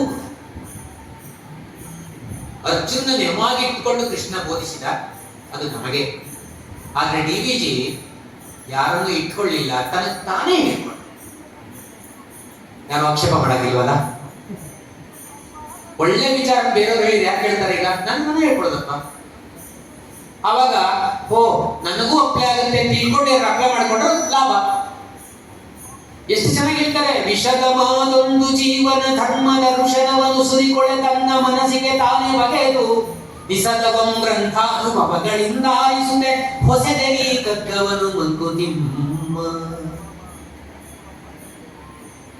ನನಗಾಗಿ ನಾನು ಬರ್ದಿದ್ದು ನಾನೇ ಕಂಡ್ಕೋಬೇಕು ಅಂತ, ನನ್ನ ಕಷ್ಟಗಳಿಂದಾಗಿ ನಾನು ಪಡ್ಕೊಂಡು ನನಗೆ ನಾನು ಹೇಳ್ಕೊಳ್ಳೋಕ್ಕೋಸ್ಕರ ಬರದೆ ಇದನ್ನ ಅಂತ ಹೇಳ್ಕೊಳ್ತಾರೆ. ಹಾಗೆ ಇರುವ ಕೆಲಸವ ಮಾಡು ಕಿರಿದೆ ನಡೆ ಮನ ಬಿಟ್ಟು. ನಮ್ಗೆ ಬೇಕಿದೆ ಕರ್ಮ ಕಾನ್ಸೆಪ್ಟ್ ಇದೆ. ಡಿವಿಜಿ ಹೇಳಿ ಬಹಳ ಚೆನ್ನಾಗಿ ಅರ್ಥ ಆಗುತ್ತೆ ನಮ್ಗೆ. ಏನು ನಿನಗೆ ಕೆಲಸ ಇದೆಯೋ ಮನ್ಸಿಟ್ಟು ಮಾಡಪ್ಪ. ಅದರೊಳಗೆ ಏನೂ ಕೂಡ ಕಾಟಾಚಾರ ಮಾಡಬೇಡ. ಹಿರಿಯರು ಸ್ವಲ್ಪ ಜೀವನದ ಅನುಭವ ಇದ್ದವರು ಎಷ್ಟು ಚೆನ್ನಾಗಿ ಮಾಡ್ತಾರೆ ಗೊತ್ತಾ? ನಮ್ಮ ಅಜ್ಜ ಕೆಲಸ ಮಾಡ್ತಿದ್ರು, ಒಂದು ಕಸ ಗುಡಿಸಿದ್ರು, ಒಂದು ಕಸ ಇದೆ. ಇವತ್ತು ಮಕ್ಳಿಗೆ ಕಸ ಗುಡಿಸ್ಕೊಡಿ, ಊರೆಲ್ಲ ಕಸ. ನೋಡಿದ್ರು ಒಂದು ಕಸ ಗುಡಿಸೋದು ಬಗ್ಗೆ ಕೊಟ್ಟರೆ ಸಾಕು, ನೋಡ್ತಾ ಇದ್ರೆ ಗುಡಿಸ್ತಾವೆ, ಇಲ್ಲದ್ರೆ ಆಚೆಗೆ ಹೋದ್ರು ಅಮ್ಮ ಅಪ್ಪ ಅಂತ ಹೇಳಿದ ತಕ್ಷಣ ಅಲ್ಲೇ ಕಾಟಾಡಿ ಕೊಡ್ತಾವೆ, ಆಯ್ತು. ಇದನ್ನ ನಾವು ಮಕ್ಕಳಿಗೆ ಕಲ್ತಿದ್ದಾರೆ. ಅದನ್ನೆಲ್ಲ ಇರುವ ಕೆಲಸವ ಮಾಡು ಕಿರಿದೆ ನಡೆ ಮನ ಬಿಟ್ಟು. ಸಣ್ಣ ಕೆಲಸ ಅಂತ ನೆಗ್ಲೆಕ್ಟ್ ಮಾಡ್ಬೇಕಪ್ಪ. ಯಾರು ಸಣ್ಣ ಕೆಲಸವನ್ನ ಅಚ್ಚುಕಟ್ಟಾಗಿ ಮಾಡ್ತಾರೆ ದೊಡ್ಡ ಕೆಲಸಕ್ಕೆ ಆಟೋಮೆಟಿಕಲಿ ಅದನ್ನು ಬಿಡಿತಾರೆ. ಏನ್ ಅದ್ಭುತ ಅಲ್ಲ? ಸಣ್ಣ ಕೆಲಸ ನಾವು ಮಾಡಕ್ ಕಲಿಸ್ಬೇಕು ಮಕ್ಕಳಿಗೆ. ಬಂತು ಇವತ್ತಿನ್ನು ಮುಂದೆ ದೊಡ್ಡ ಕೆಲಸ ಸಿಗುತ್ತೆ ಅಂತ ನಾವು ಆಸೆ ಪಡಂಗೇ ಇಲ್ಲ. ಸಣ್ಣ ಕೆಲಸ ಕಲಿಸಿ ಇವತ್ತಿನ ಮಕ್ಕಳಿಗೆ ಅವು ಹೇಗಾದ್ರೂ ಗೊತ್ತಾಗ್ತವೆ. ಬೆಳಗೆರೆ ಕೃಷ್ಣ ಶಾಸ್ತ್ರಿಗಳು ಏಗದಲ್ಲೆಲ್ಲ ಆಯ್ತು ಎಂದು ಕೃತಿ ಬರ್ತಿದ್ದಾರೆ. ಅವರು ಪ್ರಾಥಮಿಕ ಶಾಲೆ ಮಾಸ್ಟರ್. ಅವರು ಎಷ್ಟು ಸರ್ವಿಸ್ ಮಾಡಿದ್ರು ಅಂದ್ರೆ ಎಲ್ಲರ ಕಾಡಿ ಬೇಡಿ ಒಂದು ಸಂಸ್ಥೆ ಕಟ್ಟಿದ್ದಾರೆ ಬೆಳಗೆರೆ. ಅಲ್ಲಿ ಒಂಥರ ಸ್ಪೀಚಿಗೆ ಹೋಗ್ಬೇಕಾದ ಸಂದರ್ಭ ಬಂತು. ತುಂಬಾ ದೂರ ಹೋಗಿದ್ದೆ, ಸುಸ್ತಾಗಿತ್ತು. ಆಮೇಲೆ ಅವರು ಆ ಮಾಸ್ಟರ್ ಫಿಸಿಕಲ್ ಎಜುಕೇಶನ್ ಮಾಸ್ಟರ್ ಕೇಳಿದ್ರು, ಸ್ವಲ್ಪ ಎಳ್ನೀರು ಕೊಡ್ತಾ ಸಾರ್ ಅಂತ. ನನಗೂ ಸ್ವಲ್ಪ ಕೊಡಿದ್ರೆ ಸ್ವಲ್ಪ ಸ್ಟ್ರೆಂತ್ ಬರುತ್ತೆ ಅಂತ ಆಯ್ತು ಅಂದೆ. ತಕ್ಷಣ ಏನ್ ಮಾಡಿದ್ರು ಗೊತ್ತಾ? 10ನೇ ಕ್ಲಾಸ್ ಮಕ್ಕಳು 4 ಜನ ಬರೋದು ಓಡಾಡ್ ಬಂದು ಇದಾವೆ. ಆಮೇಲೆ ಎಳ್ನೀರು ಕಿತ್ಕೊಡ್ತಿರೋದು ಅಂತ ಅಲ್ಲಿ ಕಂಪೌಂಡ್ ಉದ್ದಕ್ಕೂ ಎತ್ತರ ಮುಗಿಲೆತ್ತರ ಬೆಳೆದ ತೆಂಗಿನ ಮರಗಳಿದ್ದಾವೆ. ಎಳ್ನೀರು ಕಿತ್ಕೊಡ್ತೀರಾ ಅಂತ ಈ ಮಕ್ಕಳನ್ನು ಕೇಳ್ತಿರೋದು ನಮ್ಗೆ ಆಶ್ಚರ್ಯ ಆಯ್ತು. ಸರ್ ನಾನ್ ಏನು ಕೈಯಲ್ಲಿ ಗೊತ್ತಾ ಹುಡುಗರು ನಾನ್ ಸರ್ ಅಂತಂದ್ರೆ ಒಬ್ಬ ಸಮರ್ಥ ಒಬ್ಬ ದೊಡ್ಡ ಹುಡುಗನ ಹಾಸಿ ಏರಲ್ಲ. ಹೆಂಗ್ ಏರ್ದ ಗೊತ್ತಾ? ಪಟ ಏರ್ದ. ಏರಿ ಒಂದ್ 4 ಕಿತ್ ಹಾಕಿದ ಕೆಳಗಡೆ. ಸಾರಂದ ಸಾಕು ಇಡಿ ಅಂದ್ರು. ಇಡಿ ಅಂತ ನಾವು ಹುಷಾರಾಗಿ ಅಂತ ನೋಡ್ಲಿಲ್ಲ, ಹೋಗ್ಬಿಟ್ರು. ಅಂದ್ರೆ ಅಷ್ಟು ಗೊತ್ತು ಚೆನ್ನಾಗಿ ಇಳಿತಾರೆ ಅಂತ. ಸಾಕು ನೋಡ್ತಿಲ್ಲ. ನನ್ಗೆ ಅನಿಸ್ತು ಅಂತ ಹೇಳಿದೆ, ಪುಟ ನೀನು ಈ ವಯಸ್ಸಲ್ಲಿ ತೆಂಗಿನ ಮರ ಅಂತ ಕದ್ದಿದ್ಯಲ್ಲ, ಎಷ್ಟು ಚೆನ್ನಾಗಿ ಕದ್ದಿಯಲ್ಲ. ನಿನಗೆ ದುರಭ್ಯಾಸ ನೀನು ಕಲಿದಿದ್ರೆ ಇದೊಂದೇ ಕಲೆ ಸಾಕು, ಇದು ಇಡೀ ಕುಟುಂಬವನ್ನ ಭರಣ ಮಾಡಕ್ ಮುಂದೆ. ಸಣ್ಣ ಕೆಲಸ. ಇವತ್ತು ನಮ್ಮ ಮಕ್ಕಳಿಗೆ ನಲ್ಲಿ ಹೋದ್ರೆ ಹಾಕಕ್ ಬರಲ್ಲ, ದೊಡ್ಡವರಿಗೆ ಬರಲ್ಲ, ಬಲ್ಬ್ ಚೇಂಜ್ ಮಾಡಕ್ ಬರಲ್ಲ. ಹಾಗಾಗಿ ನಮ್ಮ ಕೆಲಸಗಾರರೆಲ್ಲ ಎಕ್ಸ್ಪೆಕ್ಟ್ ಮಾಡ್ತಾರೆ. ನಾವು ಕಲಿಬೇಕು ಅಂತ ಮನಸ್ಸು ಬಂದ್ರೆ ಯಾವುದು ಕಷ್ಟ ಇಲ್ಲ, ಮಾಡಲ್ಲ ಅಷ್ಟೇ. ನಮ್ಮ ಕೆಲಸಗಳನ್ನ ನಾವು ಮಾಡಕ್ ಏನು. ನಮ್ಮ ವೀಣಾ ಬನಂಜೆ ಹೇಳ್ತಾ ಇದ್ರು, ಅವ್ರು ಎಲ್ಲಿ ಹೋದ್ರು ರೂಮ್ ಕೊಟ್ಟರು ಕೂಡ ಬೆಳಿಗ್ಗೆ ಎದ್ದು ಬ್ರಷ್ ತಗೊಂಡು ಆ ಟಾಯ್ಲೆಟ್ ಕ್ಲೀನ್ ಮಾಡ್ತಾರೆ. ನಾನು ಗಲೀಜ್ ಮಾಡಿದ್ ನಾನು ತೊಳೆದೆ, ಬೇರೆಯವರು ತೊಳ್ಸಕ್ ನನಗೆ ಇಷ್ಟ ಆಗಲ್ಲ ಅಂತ. ಎಷ್ಟು ಚೆನ್ನಾಗಿಲ್ಲ ಮಾತು. ಸಣ್ಣ ಕೆಲಸ. ನಮ್ಮ ಕಣ್ಣನ್ನಿದಾರಲ್ಲ, ಹಳೆ ಹಳೆ ನಮ್ಮ ಚಿಕ್ಕಮಗಳೂರು ಕಣ್ಣನ್ನ ಒಂದ್ಸಲ ಭೇಟಿ ಮಾಡಕ್ ಹೋದಾಗ ಅರ್ಧ ಗಂಟೆ ಆದ್ರೂ ಬರಲಿಲ್ಲ, ಸ್ನಾನ ಹೋಗಿದ್ದಾರೆ. ಅರ್ಧ ಗಂಟೆ ಆದ್ಮೇಲೆ ಬಂದ್ರು ಸ್ನಾನ ಮಾಡ್ಕೊಂಡು. ಏನ್ ಮಾವ ನೀವು ಇಷ್ಟು ಲೇಟ್ ಮಾಡ್ತಿರಲ್ಲ, ಎಲ್ಲ ಕಾಯ್ತಿರ್ತಾರೆ ಇಷ್ಟು. ಅಲ್ರಪ್ಪ, ಆ ಪಬ್ಲಿಕ್ ಟಾಯ್ಲೆಟ್ ಒಂದು 8 ಇದೆ, ಯಾರು ಕ್ಲೀನ್ ಮಾಡಲ್ಲ, ಅದಕ್ಕೆ ಇಷ್ಟೊತ್ತವರೆಗೆ ನಾನು ಕ್ಲೀನ್ ಮಾಡಿ ಸ್ನಾನ ಮಾಡ್ಕೊಂಡು ಬಂದಿದ್ದೀನಿ ಅಂತ. ಅವ್ರನ್ನೆಲ್ಲ ನೋಡಿ ಎಂತ ನಂಗೆ ಇಷ್ಟು ಖುಷಿ. ಅಷ್ಟೆಲ್ಲ ಮಾತಾಡ್ತಾರೆ. ಆ ಕೃತಿ ನೋಡ್ರಿ ಹೇಗಿದೆ ಅಂತ. ಸಣ್ಣ ಕೆಲಸ ನಾವು ಮಾಡಲ್ಲ. ಇರುವ ಕೆಲಸವ ಮಾಡು, ಕಿರಿದೆನದೆ ಮನವಿಟ್ಟು, ದೊರೆತುದ ಹಸಾದವೆಂದುಣ್ಣು ಗುಣವಿಡದೆ. ಏನ್ ಸಿಗುತ್ತೋ ಭಗವಂತ ನೀನ್ ಕೆಲಸ ಪ್ರಾಮಾಣಿಕ ಮಾಡಿದ್ರೆ ಏನಾದ್ರು ಕೊಟ್ಟೆ ಕೊಡ್ತಾರೆ. ತುಂಬಾ ನಿರೀಕ್ಷೆ ಇಟ್ಕೋಬೇಡ, ಅಷ್ಟೇ ಮಾಡ್ತಾ ಇರಷ್ಟೇ. ನಮ್ಗೆ ರಿಟೈರ್ ಆಗಿ 8 ವರ್ಷ ಆಯ್ತಪ್ಪ. ನಾನು 45ನೇ ವರ್ಷದಲ್ಲಿ ಯಾಕೋ ಇಂಟ್ರೆಸ್ಟ್ ಬಂತು ಕಗ್ಗ ಕಲಿಬೇಕು ಅಂತ. ಅಲ್ಲಿವರೆಗೆ ಯಾರು ಹೇಳ್ಕೊಟ್ಟಿಲ್ಲ. ನಾವು ಹಳ್ಳಿಗೂ ಬಿಡಿ, ಎಲ್ಲಿ ಹಳ್ಳಿ ಕರ್ಕೊಂಡು ಹೋದ್ರು. ನಾವು SLC ಸೆಕೆಂಡ್ ಕ್ಲಾಸ್ ಬಂದಿದ್ದಕ್ಕೆ ನಮ್ಮ ಊರವರೆಲ್ಲ ಸೆರೆಮನಿ ಮಾಡಿದ್ರು. ನಮಗೆ ರ್ಯಾಂಕ್ ಸ್ಟೂಡೆಂಟಿಗೂ ಸೆರೆಮನಿ ಮಾಡಲ್ಲ. ಯಾಕಂದ್ರೆ ನಮ್ಮ ಊರಿಗೆ ನಾನೇ ಫಸ್ಟ್ SLC ಮಾಡಿದ್ದು. ಇವತ್ತು ನೆನಪಾಗಿ ಈ ರ್ಯಾಂಕ್ ಬಂದವರಿಗೂ ಅಷ್ಟು ಸನ್ಮಾನ ಇಲ್ಲ. ನಮ್ಗೆ ಯಾರು ಕಲ್ಸ್ಕೊಡೋರು? ಆ ತರ ನಾವು ಪರಿಸರದಲ್ಲಿ ಬೆಳೆದವರು. ಕಷ್ಟನೆಲ್ಲ ನಾವು ಸಹಿಸಿದ್ವಿ. ನಾವು ಎಲ್ಲಾ ಕೆಲಸಗಳನ್ನು ನಾವು ಮಾಡ್ಕೊಂಡು ಮುಂದೆ ಬಂದಿದ್ವಿ. SLCಗೆ ವರೆಗೆ ನಾವು ನಡ್ಕೊಂಡು ಬರ್ತಿದ್ವಿ. ಹೇಳಿದ್ನಲ್ಲ ನಾನು, ನಮ್ಗೆ ಯಾರು ಇಂಥ ಸಬ್ಜೆಕ್ಟ್ ಓದು ಅಂತ ಹೇಳೋದಿಲ್ಲ. ನಮಗೆ ನಾವೇ ಬೆಳೆದಿದ್ವಿ. ಆ ಪರಿಸರದಲ್ಲಿ ಬೆಳೆದು ನಮ್ಗೆ ಯಾರು ಇಂಥ ಕೋರ್ಸ್ ತಗೊಳ್ಳಿ ಅಂತ ಹೇಳೋದಿರ್ಲಿಲ್ಲ. ನಮ್ಗೆ 28 ವರ್ಷ ಆದ್ಮೇಲೆ ನಾವು KS ಮಾಡ್ಬೋದಿತ್ತು ಅಂತ ಗೊತ್ತಾಗಿತ್ತು. ಅವಾಗ ಸಬ್ಜೆಕ್ಟ್ ಏನು ಕೇಳೋದಿರ್ಲಿಲ್ಲ ನಮ್ಗೆ. ಆಗ ನಮ್ಗೇನು ಕಲ್ತಿಲ್ಲ. ನಾವು 45 ವರ್ಷ ಆದ್ಮೇಲೆ ಪ್ರಜ್ಞೆ ಬಂತು ನನಗೆ, ಇದೊಂದು ತಂತ್ರ ಆಗ್ತಿತ್ತಲ್ಲ ಅಂತ. ಯಾಕೆ ನನ್ನ ಪಕ್ಕದಲ್ಲಿ ಒಬ್ರು ಬಯಾಲಜಿ ಲೆಕ್ಚರರ್ ಇದ್ರು. ಅವ್ರ ಮಗ SLC ಓದ್ತಾ ಇದ್ದ. ಅವನಿಗೆ ಬ್ಲಡ್ ಕ್ಯಾನ್ಸರ್ ಇತ್ತು. ಎಲ್ಲ ಸಾಧ್ಯತೆನೆಲ್ಲ ಬಿಟ್ಟು ಅವರು ಕಗ್ಗಕ್ಕೆ ಶರಣಾಗಿದ್ರು. ಪಕ್ಕದಲ್ಲಿ ಕುತ್ಕೊಂಡು ಓದಿ ಹೇಳೋರು, ನೋಡಿ ಹೆಂಗಿದೆ ಒಂದಗಳು. ಅದನ್ನೇ ಹೇಳಿದ್ರು. 2 ಪದ್ಯ ಅವ್ರು ಹೇಳ್ತಾ ಇದ್ರು. ಅದು ವಾಯಿ ಬಂತು ನನಗೆ. ಒಂದಗಳು ಹೆಚ್ಚಿರದು, ಒಂದಗಳು ಕೊರೆ ಇರದು, ಹಿಂದ ನಿನ್ನನ್ನರುಣ ತೀರುತ್ತಲೆ ಪಯಣ, ಹಿಂದಾಗದೊಂದು ಕ್ಷಣ ಮುಂದಕ್ಕೂ ಕಾದಿರದು, ಸಂದ ಲೆಕ್ಕವದಲ್ಲೇ ಮಂಕುತಿಮ್ಮ, ಎಡರು ತೊಡರೆನಲೇಕೆ ಬಿಡಿಸುಮತಿಗಾದನಿತ, ದುಡಿ ಕೈಯಿನಾಗನಿತು ಬಡು ಫಲಗೊಂಡ ಪಾಡ, ಬಿಡು ಮೆಕ್ಕುದನ್ನು ವಿಧಿಗೆ ಬಿಡದಿರಿ ಉಪಶಾಂತಿಯನ್ನು ಬಿಡುಗಡೆಗೆ ದಾರಿಯದು ಮಂಕುತಿಮ್ಮ. ಇವೆರಡು ಯಾವಾಗ ಹೇಳ್ತಾರೆ. ಅದೆಲ್ಲೋ ಉಪನ್ಯಾಸ ಮಾಡ್ತಾ ನಾನು ನೆನಪು ಮಾಡಿದೆ. ಹೀಗೆ ಹೇಳಿದೆ, ನಂಗೇನು ಸಂಗೀತ ಬರಲ್ಲ. ನನಗೆ ಹೇಗಾಯ್ತೋ ಹಾಗೆ ಅವಕ್ಕೆ ಹಾಡ್ದಾಗ ಹೇಳ್ತಾ ಹೋದ್ರು ನಾನು ಅಷ್ಟೇ. ನಮ್ಗೆ ಆ ಸಂಗೀತ ಊಟಕ್ಕೆ ಗತಿಲ್ಲ, ಸಂಗೀತ ಕಲ್ಸೋರ. ಸರಿ, 45 ವರ್ಷ ಆದ್ಮೇಲೆ ಕಲಿಬೇಕು ಅಂತ ಅನಿಸ್ತು. ಎಲ್ಲ ಸಪೋರ್ಟ್ ಕೊಟ್ರಲ್ಲ. ಇವತ್ತಾಗೆ ನಾನು 7:30 ನಿಲ್ಲಿಸ್ತಿದ್ದ ತಕ್ಷಣ ಇನ್ನೊಂದು 10 ನಿಮಿಷ ಹೀಗೆ ಸಪೋರ್ಟ್ ಕೊಟ್ಟಾಗ ನಮ್ಗೆ ಖುಷಿ ಆಗುತ್ತಲ್ವಾ. ಏನೋ ಹೋಗ್ತಾ ಇದೆ, ನಾವು ಹೇಳಿದ್ದು ಬೇಕು ಅಂತಿದೆ ಅಂತ. ಆವಾಗ 45 ವರ್ಷಕ್ಕೆ ಶುರು ಮಾಡಿ 4 ವರ್ಷಕ್ಕೆ 800 ಪದ್ಯ ಬಾಯಿಗೆ ಕಲಿತೆ. ಇವತ್ತು 800 ಪದ್ಯ ಕಂಠಸ್ಥೆ. ಇನ್ನೂ 145 ಪದ್ಯ ಬಾಕಿ ಉಳಿದಿದೆ. ರಿಟೈರ್ ಆದ್ಮೇಲೆ ಕಲಿತೀನಿ ಅಂತ ಆಗಿಲ್ಲ. ಅದರಿಂದ ರಿಟೈರ್ ಆದ್ಮೇಲೆ ಕಲಿತೀನಿ ಅಂತಂದ್ರೆ ತಲೆ ಓಡಲ್ಲ. ಚಿಕ್ಕ ಮಕ್ಕಳಿಗೆ ಕಲಿಸ್ಬಿಡ್ಬೇಕು. ಅದಕ್ಕಿಂತ LKG ಕಲ್ತು ಬಿಟ್ರಂತೂ ಇವತ್ತು ನೀವು ನಂಬ್ತಿರೋ ಇಲ್ವೋ, ರಿಟೈರ್ ಆಗುವಾಗ ನನ್ನ ಸ್ಟೂಡೆಂಟ್ ಲೈಫ್ ಗೋಲ್ಡನ್ ಲೈಫ್ ಆಗಿರ್ಲಿಲ್ಲ. ದುಡ್ಕೊಂಡು ತಿನ್ಬೇಕಾಗಿತ್ತು. ನಾವು ಫೀಸ್ ಕಟ್ಟಬೇಕಾಗಿತ್ತು. ಎಲ್ಲೆಲ್ಲೋ ಏನೇನೋ ಕೆಲಸ ಮಾಡಿ SLC ಆದ್ಮೇಲೆ ದುಡ್ಕೊಂಡು ತಿಂದಿದ್ದೆ ಆಗೋಯ್ತು. ಯಾರು ಫೀಸ್ ಕೊಟ್ಟಿರಲಿಲ್ಲ ನಮ್ಗೆ, ನಾವೇ ದುಡ್ಕೊಂಡಿತ್ತು. ಆಗ ಗೋಲ್ಡನ್ ಲೈಫ್ ಆಗಿರ್ಲಿಲ್ಲ. ನಿಜವಾಗಿ ಹೇಳ್ತೀನಿ, ಬಿಕಾಸ್ ಆಫ್ ಕಗ್ಗ ನಂದು ರಿಟೈರ್ಮೆಂಟ್ ಲೈಫ್ ಇಸ್ಕೊಳ್ಳಬೇಕಾಗಿದೆ. ಅದೇ 800 ಪದ್ಯ ಲಗೇಜ್ ಇಲ್ಲ, ಎಂತದಿಲ್ಲ, ಲೈಟಾಗಿ ಎಲ್ಲಿ ಕರ್ಕೊಂಡು ಹೋಗ್ತಾರೆ ನಮ್ಮ ರಾಜಾರಾಮರು ಕರ್ಕೊಂಡು ಬಂದೆ ಅಷ್ಟೇ.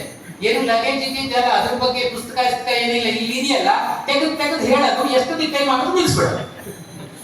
ಎಲ್ಲಿವರೆಗೆ ಅಂದ್ರೆ ಅಡಿಗೆ ಶುರು ಮಾಡಿದಾಗ ಅಡಿಗೆ ಆಗಲಿಲ್ಲ ಅಂದ್ರೆ ಅಡಿಗೆ ಮುಗಿದವರು ಮಾಡ್ತಾರೆ. ಹಾಗೆ ಆ 800 ಪದ್ಯ ನನಗೊಂದು ದೊಡ್ಡ ಆಸ್ತಿ.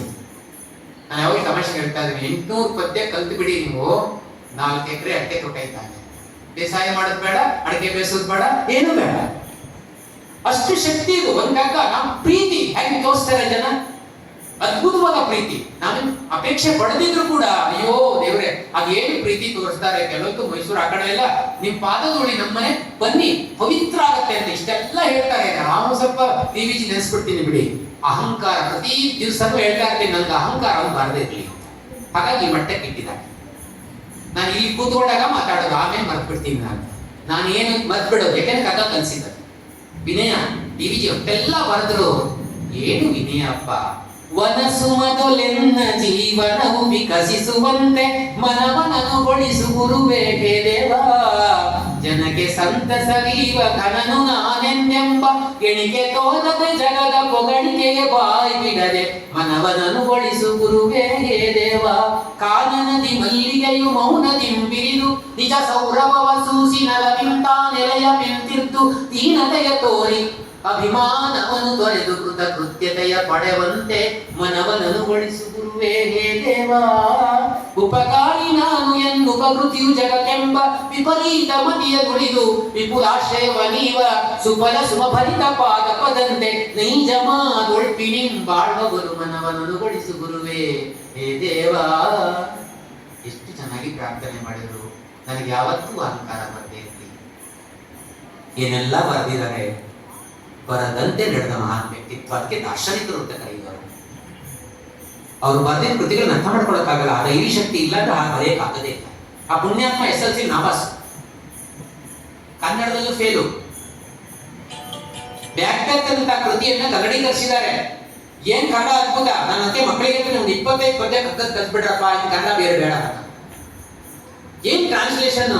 ಬ್ಯಾಕ್ಟೆಕ್ನ ವಾಕ್ಯವನ್ನ ಕನ್ನಡೀಕರಿಸ್ತಾರೆ. ಬಾಳಿನ ಬಗ್ಗೆ, ಬಾಳೊಂದು ನೆಡವ ನೆಡಲ್ ಅನಿದೆ ಅದು ರಂಗದಲ್ಲಿ ಟಿವಿಯಿಂದ ಆಟೋಪದಿಂದ ಒಂದು ತಾಸಾಡಿ ಬಳಿಕ ಏನೂ ಕೇಳಬಾರದಿಗ ಬಡ ನೆಡನು ಅದು ಬಾಲಿಶ ಪೇಳ್ದ ಸದ್ದು ಗದ್ದಲ ತುಂಬಿ ಅರ್ಥವೇನದ ಕಥೆ. ಟ್ರಾನ್ಸ್ಲೇಷನ್ ಹೆಂಗಿದೆ ಕನ್ನಡ ನಾಪಸ್. ಅಷ್ಟು ಬರೆದಿದ್ದಾರೆ. ಅದನ್ನ ನಾವು ಸ್ವಲ್ಪನೇ ಅದೇನ್ ತೀರ ಎಲ್ಲವನ್ನು ಓದ್ತೇವೆ ಅಂತ ಹೇಳಕ್ಕಾಗಲ್ಲ. ಅವ್ರು ಹೇಳ್ತಾರೆ ಕಗ್ಗ ಹೇಗೆ ಓದ್ಬೇಕು, ಇದು ವಿನೋದದ ಕಥೆಯಲ್ಲ. ಗೀತೆಯೂ ಹಾಗೆ, ಅದು ವಿನೋದದ ಕಥೆಯಲ್ಲ, ವಿನದ ಕಥೆಯಲ್ಲ, ರುದ್ರಸದ ನಿರ್ಛರಿಯಲ್ಲ, ಮನನಾನುಸಂಧಾನಕೀ ಆಗುದಿ ಕಗ್ಗ. ಅದು ಬಹಳ ಹೃದಯಕ್ಕೆ ತಂಪೆರಿತೆ, ತಕ್ಷಣ ಆನಂದ ಕೊಡುತ್ತೆ ಅಂತ ಹೇಳಕ್ಕಾಗಲ್ಲ. ಮನನಾನುಸಂಧಾನಕ್ಕಾಗುದಿ ಕಗ್ಗ. ಗೀತೆಯೂ ಹಾಗೆ. ಈ ಕಗ್ಗ ಮನನಾನುಸಂಧಾನ ನೆನನೆಯು ತೊಂದೊಂದು ಪದ್ಯವನ ದೊಂಬೊಮ್ಮೆ ಅನುಭವಿಸಿ ಚಪ್ಪರಿಸ ಮರುಳ ಮುನಿಯ. ಒಂದೊಂದು ಪದ್ಯ ಒಂದು ಸಲ ತಗೋಬೇಕಂತಷ್ಟೇ, ಅದ್ರ ಬಗ್ಗೆನೇ ಆನಂದ ಚಪ್ಪರಿಸ್ತಾ ಇರ್ಬೇಕಂತೆ. ಚಾಕ್ಲೇಟ್ ಮಕ್ಕಳು ತಿಂತಾರಲ್ಲ ಹಾಗೆ ಹಾಗೆ ಕಗ್ಗವನ್ನು ಅನುಭವಿಸು. ಮನನಾನುಸಂಧಾನಕ್ಕೆ ಆಗುವಂತಾಗಿ ಬರುವ ಕಾವ್ಯ ಇದು. ತಕ್ಷಣ ಸಂತೋಷ ಸಿಗುತ್ತೆ ಅಂತ ಹೇಳಿಕ್ಕಾಗುದಿಲ್ಲ. ಕೆಲವು ಜನರು ಪದ್ಯ ಜೋಕು ಕೇಳ್ಕೊಂಡು ತಕ್ಷಣ ಎಷ್ಟು ಖುಷಿ ಆಗ್ಬಿಡುತ್ತೆ ಅಲ್ವಾ. ಯಾರು ಹೇಳ್ತಾರೆ ನಿನ್ನ ಹೆಂಡತಿ ಯಾವಾಗಲೂ ಉರಿತಿರ್ತಾಳಲ್ಲ ಯಾಕೋ ಅಂತ, ಉರಿತಾ ಇರ್ತಾಳಂತ. ಅವನು ಎಷ್ಟು ಚೆನ್ನಾಗಿ ಸಂಯಮ ಶಾಲೆ ಪಾಪ, ಅದು ನಂದ ದೀಪ ಕಣ ಯಾವಾಗಲೂ ಉರಿತಾ ಇರುತ್ತೆ. ಎಷ್ಟು ಸಂತೋಷ ಅಲ್ಲ, ಎಷ್ಟು ಸಹನೆ ಇದೆ ನೋಡಿ. ಅವನೇನು ಅವ್ರು ಉರಿದ್ರೆ ಇವನು ಉರಿಯಲ್ಲ. ಎಷ್ಟು ಚೆನ್ನಾಗಿ ತಗೊಂಡಿದ್ದಾನೆ ಅದನ್ನ. ಹಳ್ಳಿ ಕಡೆಗೆ ಫೇಲ್ ಆದ್ರೆ ಮಕ್ಕಳು ಹಾಗೆ ತಗೊಂತಿದ್ರು. ಇವಾಗ ನೇಣ ಕಾಣಿಸತ್ತೋಗ್ತಾರೆ. ಯಾಕೆ ಕಷ್ಟನೇ ಇಲ್ಲ, ಗೊತ್ತಿಲ್ಲ ಏನು, ಅದೇ ಎಲ್ಲ ಹೋಗ್ಬಿಟ್ಟಿರ್ತಾವೆ. ನಮ್ಮೂರು ಹುಡುಗ 9ನೇ ಕ್ಲಾಸಲ್ಲಿ ಒಂದ್ಸಲ ಫೇಲ್ ಆದ. ಮತ್ತೆ 3 ವರ್ಷ ಕೇಳಿದೆ ಏನು ಅಂತ, 9ನೇ ಕ್ಲಾಸ್ ಅಂತ ಬೇಜಾರು ಮಾಡ್ಕೊಳ್ಳಿ. ಮತ್ತೆ 3ನೇ ವರ್ಷ ಕೇಳಿದೆ, ಆವಾಗ ಅವನಿಗೆ ಅದನ್ನೇ ಸ್ವಲ್ಪ ಸುಧಾರಿಸಿ ಹೇಳ್ದ, ಸರ್ ನಾನು 9ನೇ ಕ್ಲಾಸಲ್ಲಿ ಹೆಚ್ಚಿನ ವಿದ್ಯಾಭ್ಯಾಸ ಮಾಡ್ತೀನಿ. ತೊಡ್ಕೊಳ್ಳೋ ರೀತಿ ನೋಡ್ಬೇಕು, ಹೀಗಿರ್ಬೇಕು ಬದುಕು. ಹೀಗಿದ್ರೆ ಅಕ್ಸೆಪ್ಟ್ ಮಾಡೋದು ಸಾಧ್ಯ ಇದು. ನೀವು ನೋಡಿ ಇದೆಲ್ಲ ಹೇಳಿದಾಗ ತಕ್ಷಣ ಆನಂದ ಆಗತ್ತಲ್ಲ, ಕಗ್ಗ ಹಿಡಿದ ತಕ್ಷಣ ಆನಂದ ಆಗಲ್ಲ. ಒಳಗಡೆ ಮನಸ್ಸಲ್ಲಿ ಇಳಿಸ್ಕೊಂಡಾಗ ಆನಂದದ ಸೆರೆ ಹೊಡೆಯುತ್ತೆ. ಮನನ ಅನುಸಂಧಾನದಿ ಕಾದುದಿ ಕಗ್ಗ, ನೆನೆಯುತ್ತೊಂದೊಂದು ಪದ್ಯವನದೊಮ್ಮೊಮ್ಮೆ ಅನುಭವಿಸಿ ಚಪ್ಪರಿಸೋ ಮರಳಮನೆಯ. ಒಂದೊಂದ್ಸಲ ಒಂದು ಪದ್ಯ ತಗೊಂಡು ಅನುಭವಿಸಿ ಚಪ್ಪರಿಸಪ್ಪ. ಅದರಿಂದ ಗೀತೆಯು ಹಾಗೆ ಒಂದೇ ಸಲಕ್ಕೆಲ್ಲ ನಮ್ಗೆ ಸಂತೋಷ ಕೊಡುತ್ತೆ ಅಂತೇನಿಲ್ಲ. ಒಂದೊಂದು ಸಲಕ್ಕೆ ಒಂದೊಂದು ಪದ್ಯ ತಗೋಬೇಕು. ಅದೇನಿಲ್ಲ, ಯುಕ್ತ ಆಹಾರ ವಿಹಾರಸ್ಯ ಯುಕ್ತ ಚೇಷ್ಟಸ್ಯ ಕರ್ಮಸು ಯುಕ್ತ ಸ್ವಪ್ನಾವಬೋಧಸ್ಯ ಯೋಗೋ ಭವತಿ ದುಃಖ. ಇದು ಯೋಗ ಅಂತ ಹೇಳ್ತಾನೆ ಕೃಷ್ಣ. ನೀವು ಅದನ್ನ ತಗೋತಾರೆ. ಅಸಮದಲ್ಲಿ ಸಮತೆಯನು, ವಿಷಮದಲ್ಲಿ ಮೈತ್ರಿಯನು, ಅಸಮಂಜಸದಿ ಸಮನ್ವಯ ಸೂತ್ರನಯವ, ವ್ಯಸನಮಯ ಸಂಸಾರದಲ್ಲಿ ವಿನೋದವ ಕಾಣ್ಬ, ರಸಿಕತೆ ಯೋಗವೆಲೋ ಮಂಕುತಿಮ್ಮ. ಅದು ಯೋಗ ಯಾವಾಗ ಆಗುತ್ತೆ ನಮ್ಮ ಬದುಕು? ಅಸಮದಲ್ಲಿ ಸಮತೆಯನು. ಹೋಗಿ ಎಲ್ಲ ಸಮ ಇಲ್ಲ ಅಂತ ಹೇಳ್ಬೇಡ, ಅವರಲ್ಲಿ ಏನ್ ಸಮ ಇದೆ ಹುಡುಕು. ನದಿ ವಕ್ರವಾಗಿ ಹರಿಯುತ್ತೆ ಅಂತ ಕಮೆಂಟ್ ಮಾಡ್ಬೇಡ, ಯಾಕೆ ವಕ್ರವಾಗಿ ಹರಿಯುತ್ತೆ ಅಂತ ಪ್ರಶ್ನೆ ಮಾಡ್ಕೊ. ವಕ್ರ ರುಜು ಮಿಶ್ರ ಜಗ ಅದರ ಶೋಧನೆ ಧರ್ಮ, ಪ್ರಾಕೃತ ಧ್ವನಿ ಮಿಶ್ರ ಅದರಡುಗೆ ರಾಗ, ವ್ಯಾಕೃತದಿ ನವ್ಯಾಕೃತ ಆದಿ ತತ್ವಕ್ಕೆ ನಿನ್ನ ಜಾಗೃತಿ ಪಮತಿ ಧರ್ಮ ಮಂಕುತಿಮ್ಮ. ಮತ್ತೊಂದ್ ಕಡೆ ಹೇಳ್ತಾರೆ ವಕ್ರ ರುಜು, ಕೆಲವು ಸೂರ್ಯನ ಕಡೆ ನೇರವಾಗಿ ಬರುತ್ತೆ, ನದಿ ವಕ್ರವಾಗಿ ಹರಿಯುತ್ತೆ. ಅಯ್ಯೋ ವಕ್ರ ನನ್ನ ಮನೆ ಕಡೆ ನೇರ ಹೊಂದ್ಕೊಂಡು ಹೋಗಿದ್ರೆ ಏನಂತಿತ್ತು. ಅದು ಹಾಗೆ ಪ್ರಕೃತಿನೇ ಹಾಗೆ, ಅಲ್ಲಿ ಇಲ್ಲಿ ಅಂಕುಡೊಂಕಾಗಿ ಹರಿದ್ರಿಂದಲೇ ಎಷ್ಟೋ ಪ್ರಾಣಿಗಳಿಗೆ ಪಕ್ಷಿಗಳು ನೀರು ಉಣಿಸುತ್ತೆ, ಭೂಮಿ ನೀರು ಉಣಿಸುತ್ತಲ್ವಾ. ಅದಕ್ಕೆ ಪ್ರಕೃತಿ ಹಾಗೆ ಮಾಡಿದೆ. ವಕ್ರತೆ ನದಿಗಿರುವ ಧರ್ಮ. ನೇರವಾಗಿ ಎಷ್ಟು ಜನರಿಗೆ ಉಪಯೋಗ ಆಗುತ್ತೆ. ಅದೇ ಸೂರ್ಯನ ವಕ್ರವಾಗಿ ಬಂದ್ರೆ ಚಳಿ ತಡ್ಕೊಳಕ್ಕಾಗಲ್ಲ. ಪ್ರಕೃತಿ ತನಗೆ ಇದೆ, ಅದನ್ನ ಅದ್ ಯಾಕೆ ಹಾಗೆ ತಿಳ್ಕೊಂಡು ವಿಚಾರ ಮಾಡೋ ಅದೇ ಧರ್ಮ ಅಂತಾರೆ ಗಿರೀಶ್. ಅಸಮದಲ್ಲಿ ಸಮತೆಯನು, ವಿಷಮದಲ್ಲಿ ಮೈತ್ರಿಯನು, ಅಸಮಂಜಸದಿ ಸಮನ್ವಯ ಸೂತ್ರನಯವ. ಯಾವುದು ಮ್ಯಾಚ್ ಆಗ್ತಾ ಇಲ್ಲ, ಅಲ್ಲಿ ಏನ್ ಮ್ಯಾಚ್ ಆಗುತ್ತೆ ನೋಡಿ. ವ್ಯಸನಮಯ ಸಂಸಾರದಲ್ಲಿ ವಿನೋದವ ಕಾಣ್ಬ. ಈ ದುಃಖಮಯವಾದ ಸಂಸಾರದಲ್ಲಿ ಎಲ್ಲಿ ವಿನೋದ ಅಂತ ಹುಡುಕ್ತಾ ಅವ್ನು ಹುಡುಕಿದ್ನಲ್ಲ, ನಂದಾದೀಪ ಅಂತ ಹೇಳಿದ್ನಲ್ಲ, ಹಾಗೆ ಅದು ವ್ಯಸನಮಯವೇ. ಎಷ್ಟೊತ್ತಿಗೂ ಉರ್ಕೊಂಡಿರ್ತಾಳೆ, ಬದರ್ಸಕ್ಕಾಗಲ್ಲ. ಅದು ಯಾಕೆಂದ್ರೆ ಮೊದಲಿಂದ ಅಭ್ಯಾಸ ಮಾಡಿ ಕಲ್ತಿರೋದು. ಅವ್ರ ಉರ್ಕೊಂಡು ಬಂದ್ರೆ ಏನು ಲಾಭ ಅಂದ್ರೆ ಮನೆಗೆ ಹೆಚ್ಚು ನೆಂಟರು ಬರಲ್ಲ. ಲಾಭ ಅಲ್ವಾ, ಅದನ್ನ ನೋಡ್ಕೋಬೇಕಷ್ಟೇ. ಒಂದ್ ದೊಡ್ಡ ಕಾಫಿ ತಂದ್ಕೊಡೆ ಹೂ ಕೊಡ್ತೀನಿ, ಸಾಯ್ತಾರ ನೀವು ಅಷ್ಟು ಬೇಗ ಅಂತ ಹೇಳಿ ಸಾಕು. ಅವ್ರು ಬಂದವ್ರು ಮತ್ತೆ ಆ ಮನೆಗೆ ತಿಂಡಿ ಸಿಗಲ್ಲ. ಇಷ್ಟೆಷ್ಟು ಉಳಿತಾವಲ್ಲ. ನಾವು ಒಳ್ಳೇದನ್ನ ನೋಡ್ತಾ ಹೋಗ್ಲಾಯ್ತಪ್ಪ. ಯೋಚನೆ ಮಾಡಿದ್ರೆ ಎಲ್ಲರಿಗೂ ಸಾಧ್ಯ ಸಿಗುತ್ತೆ ನಮ್ಗೆ. ಅಸಮದಲ್ಲಿ ಸಮತೆಯನು, ವಿಷಮದಲ್ಲಿ ಮೈತ್ರಿಯನು, ಅಸಮಂಜಸದಿ ಸಮನ್ವಯ ಸೂತ್ರನಯವ, ವ್ಯಸನಮಯ ಸಂಸಾರದಲ್ಲಿ. ಸಂಸಾರ ಅಂದ್ರೆ ವ್ಯಸನಮಯವೇ. ಯಾರು ದುಃಖ ಇಲ್ಲ ಅಂತ ಹೇಳ್ತಾರೆ? ದುಃಖೇಶು ಅನುದ್ವಿಗ್ನ ಮನಃ, ಸುಖೇಶು ವಿಗತ ಸ್ಪೃಹ, ಭೀತರಾಗ ಭಯಕ್ರೋಧ, ಸ್ಥಿತದಿ ಮನುಚ್ಯತೆ. ಈ ವ್ಯಸನಮಯ ಸಂಸಾರದಲ್ಲಿ ಸ್ಥಿತದಿ ಅಂದ್ರೆ ಮನಸ್ಸನ್ನ ಒಂದು ನಿಗ್ರಹಿಸಿಕೊಂಡಿಟ್ಟು ಅವನಿಗೆ ಮುನಿ ಅಂತ ಕರೀತಾರೆ. ವ್ಯಸನಮಯ ಸಂಸಾರದಲ್ಲಿ ವಿನೋದವ ಕಾಣ್ಬ, ರಸಿಕತೆ ಯೋಗವೇನೋ.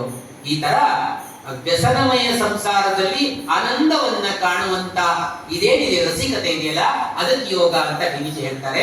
ಕೃಷ್ಣ ಹಾಗೆ ಹೇಳ್ತಾರೆ, ಹಾಗೆ ಹೇಳ್ತಾನೆ. ಡಿವಿಜಿ ಹೇಗೆ ಹೇಳ್ತಾರೆ? ಸಾಮರಸ್ಯ ಚೆನ್ನಾಗಿದೆ ನೋಡಿ.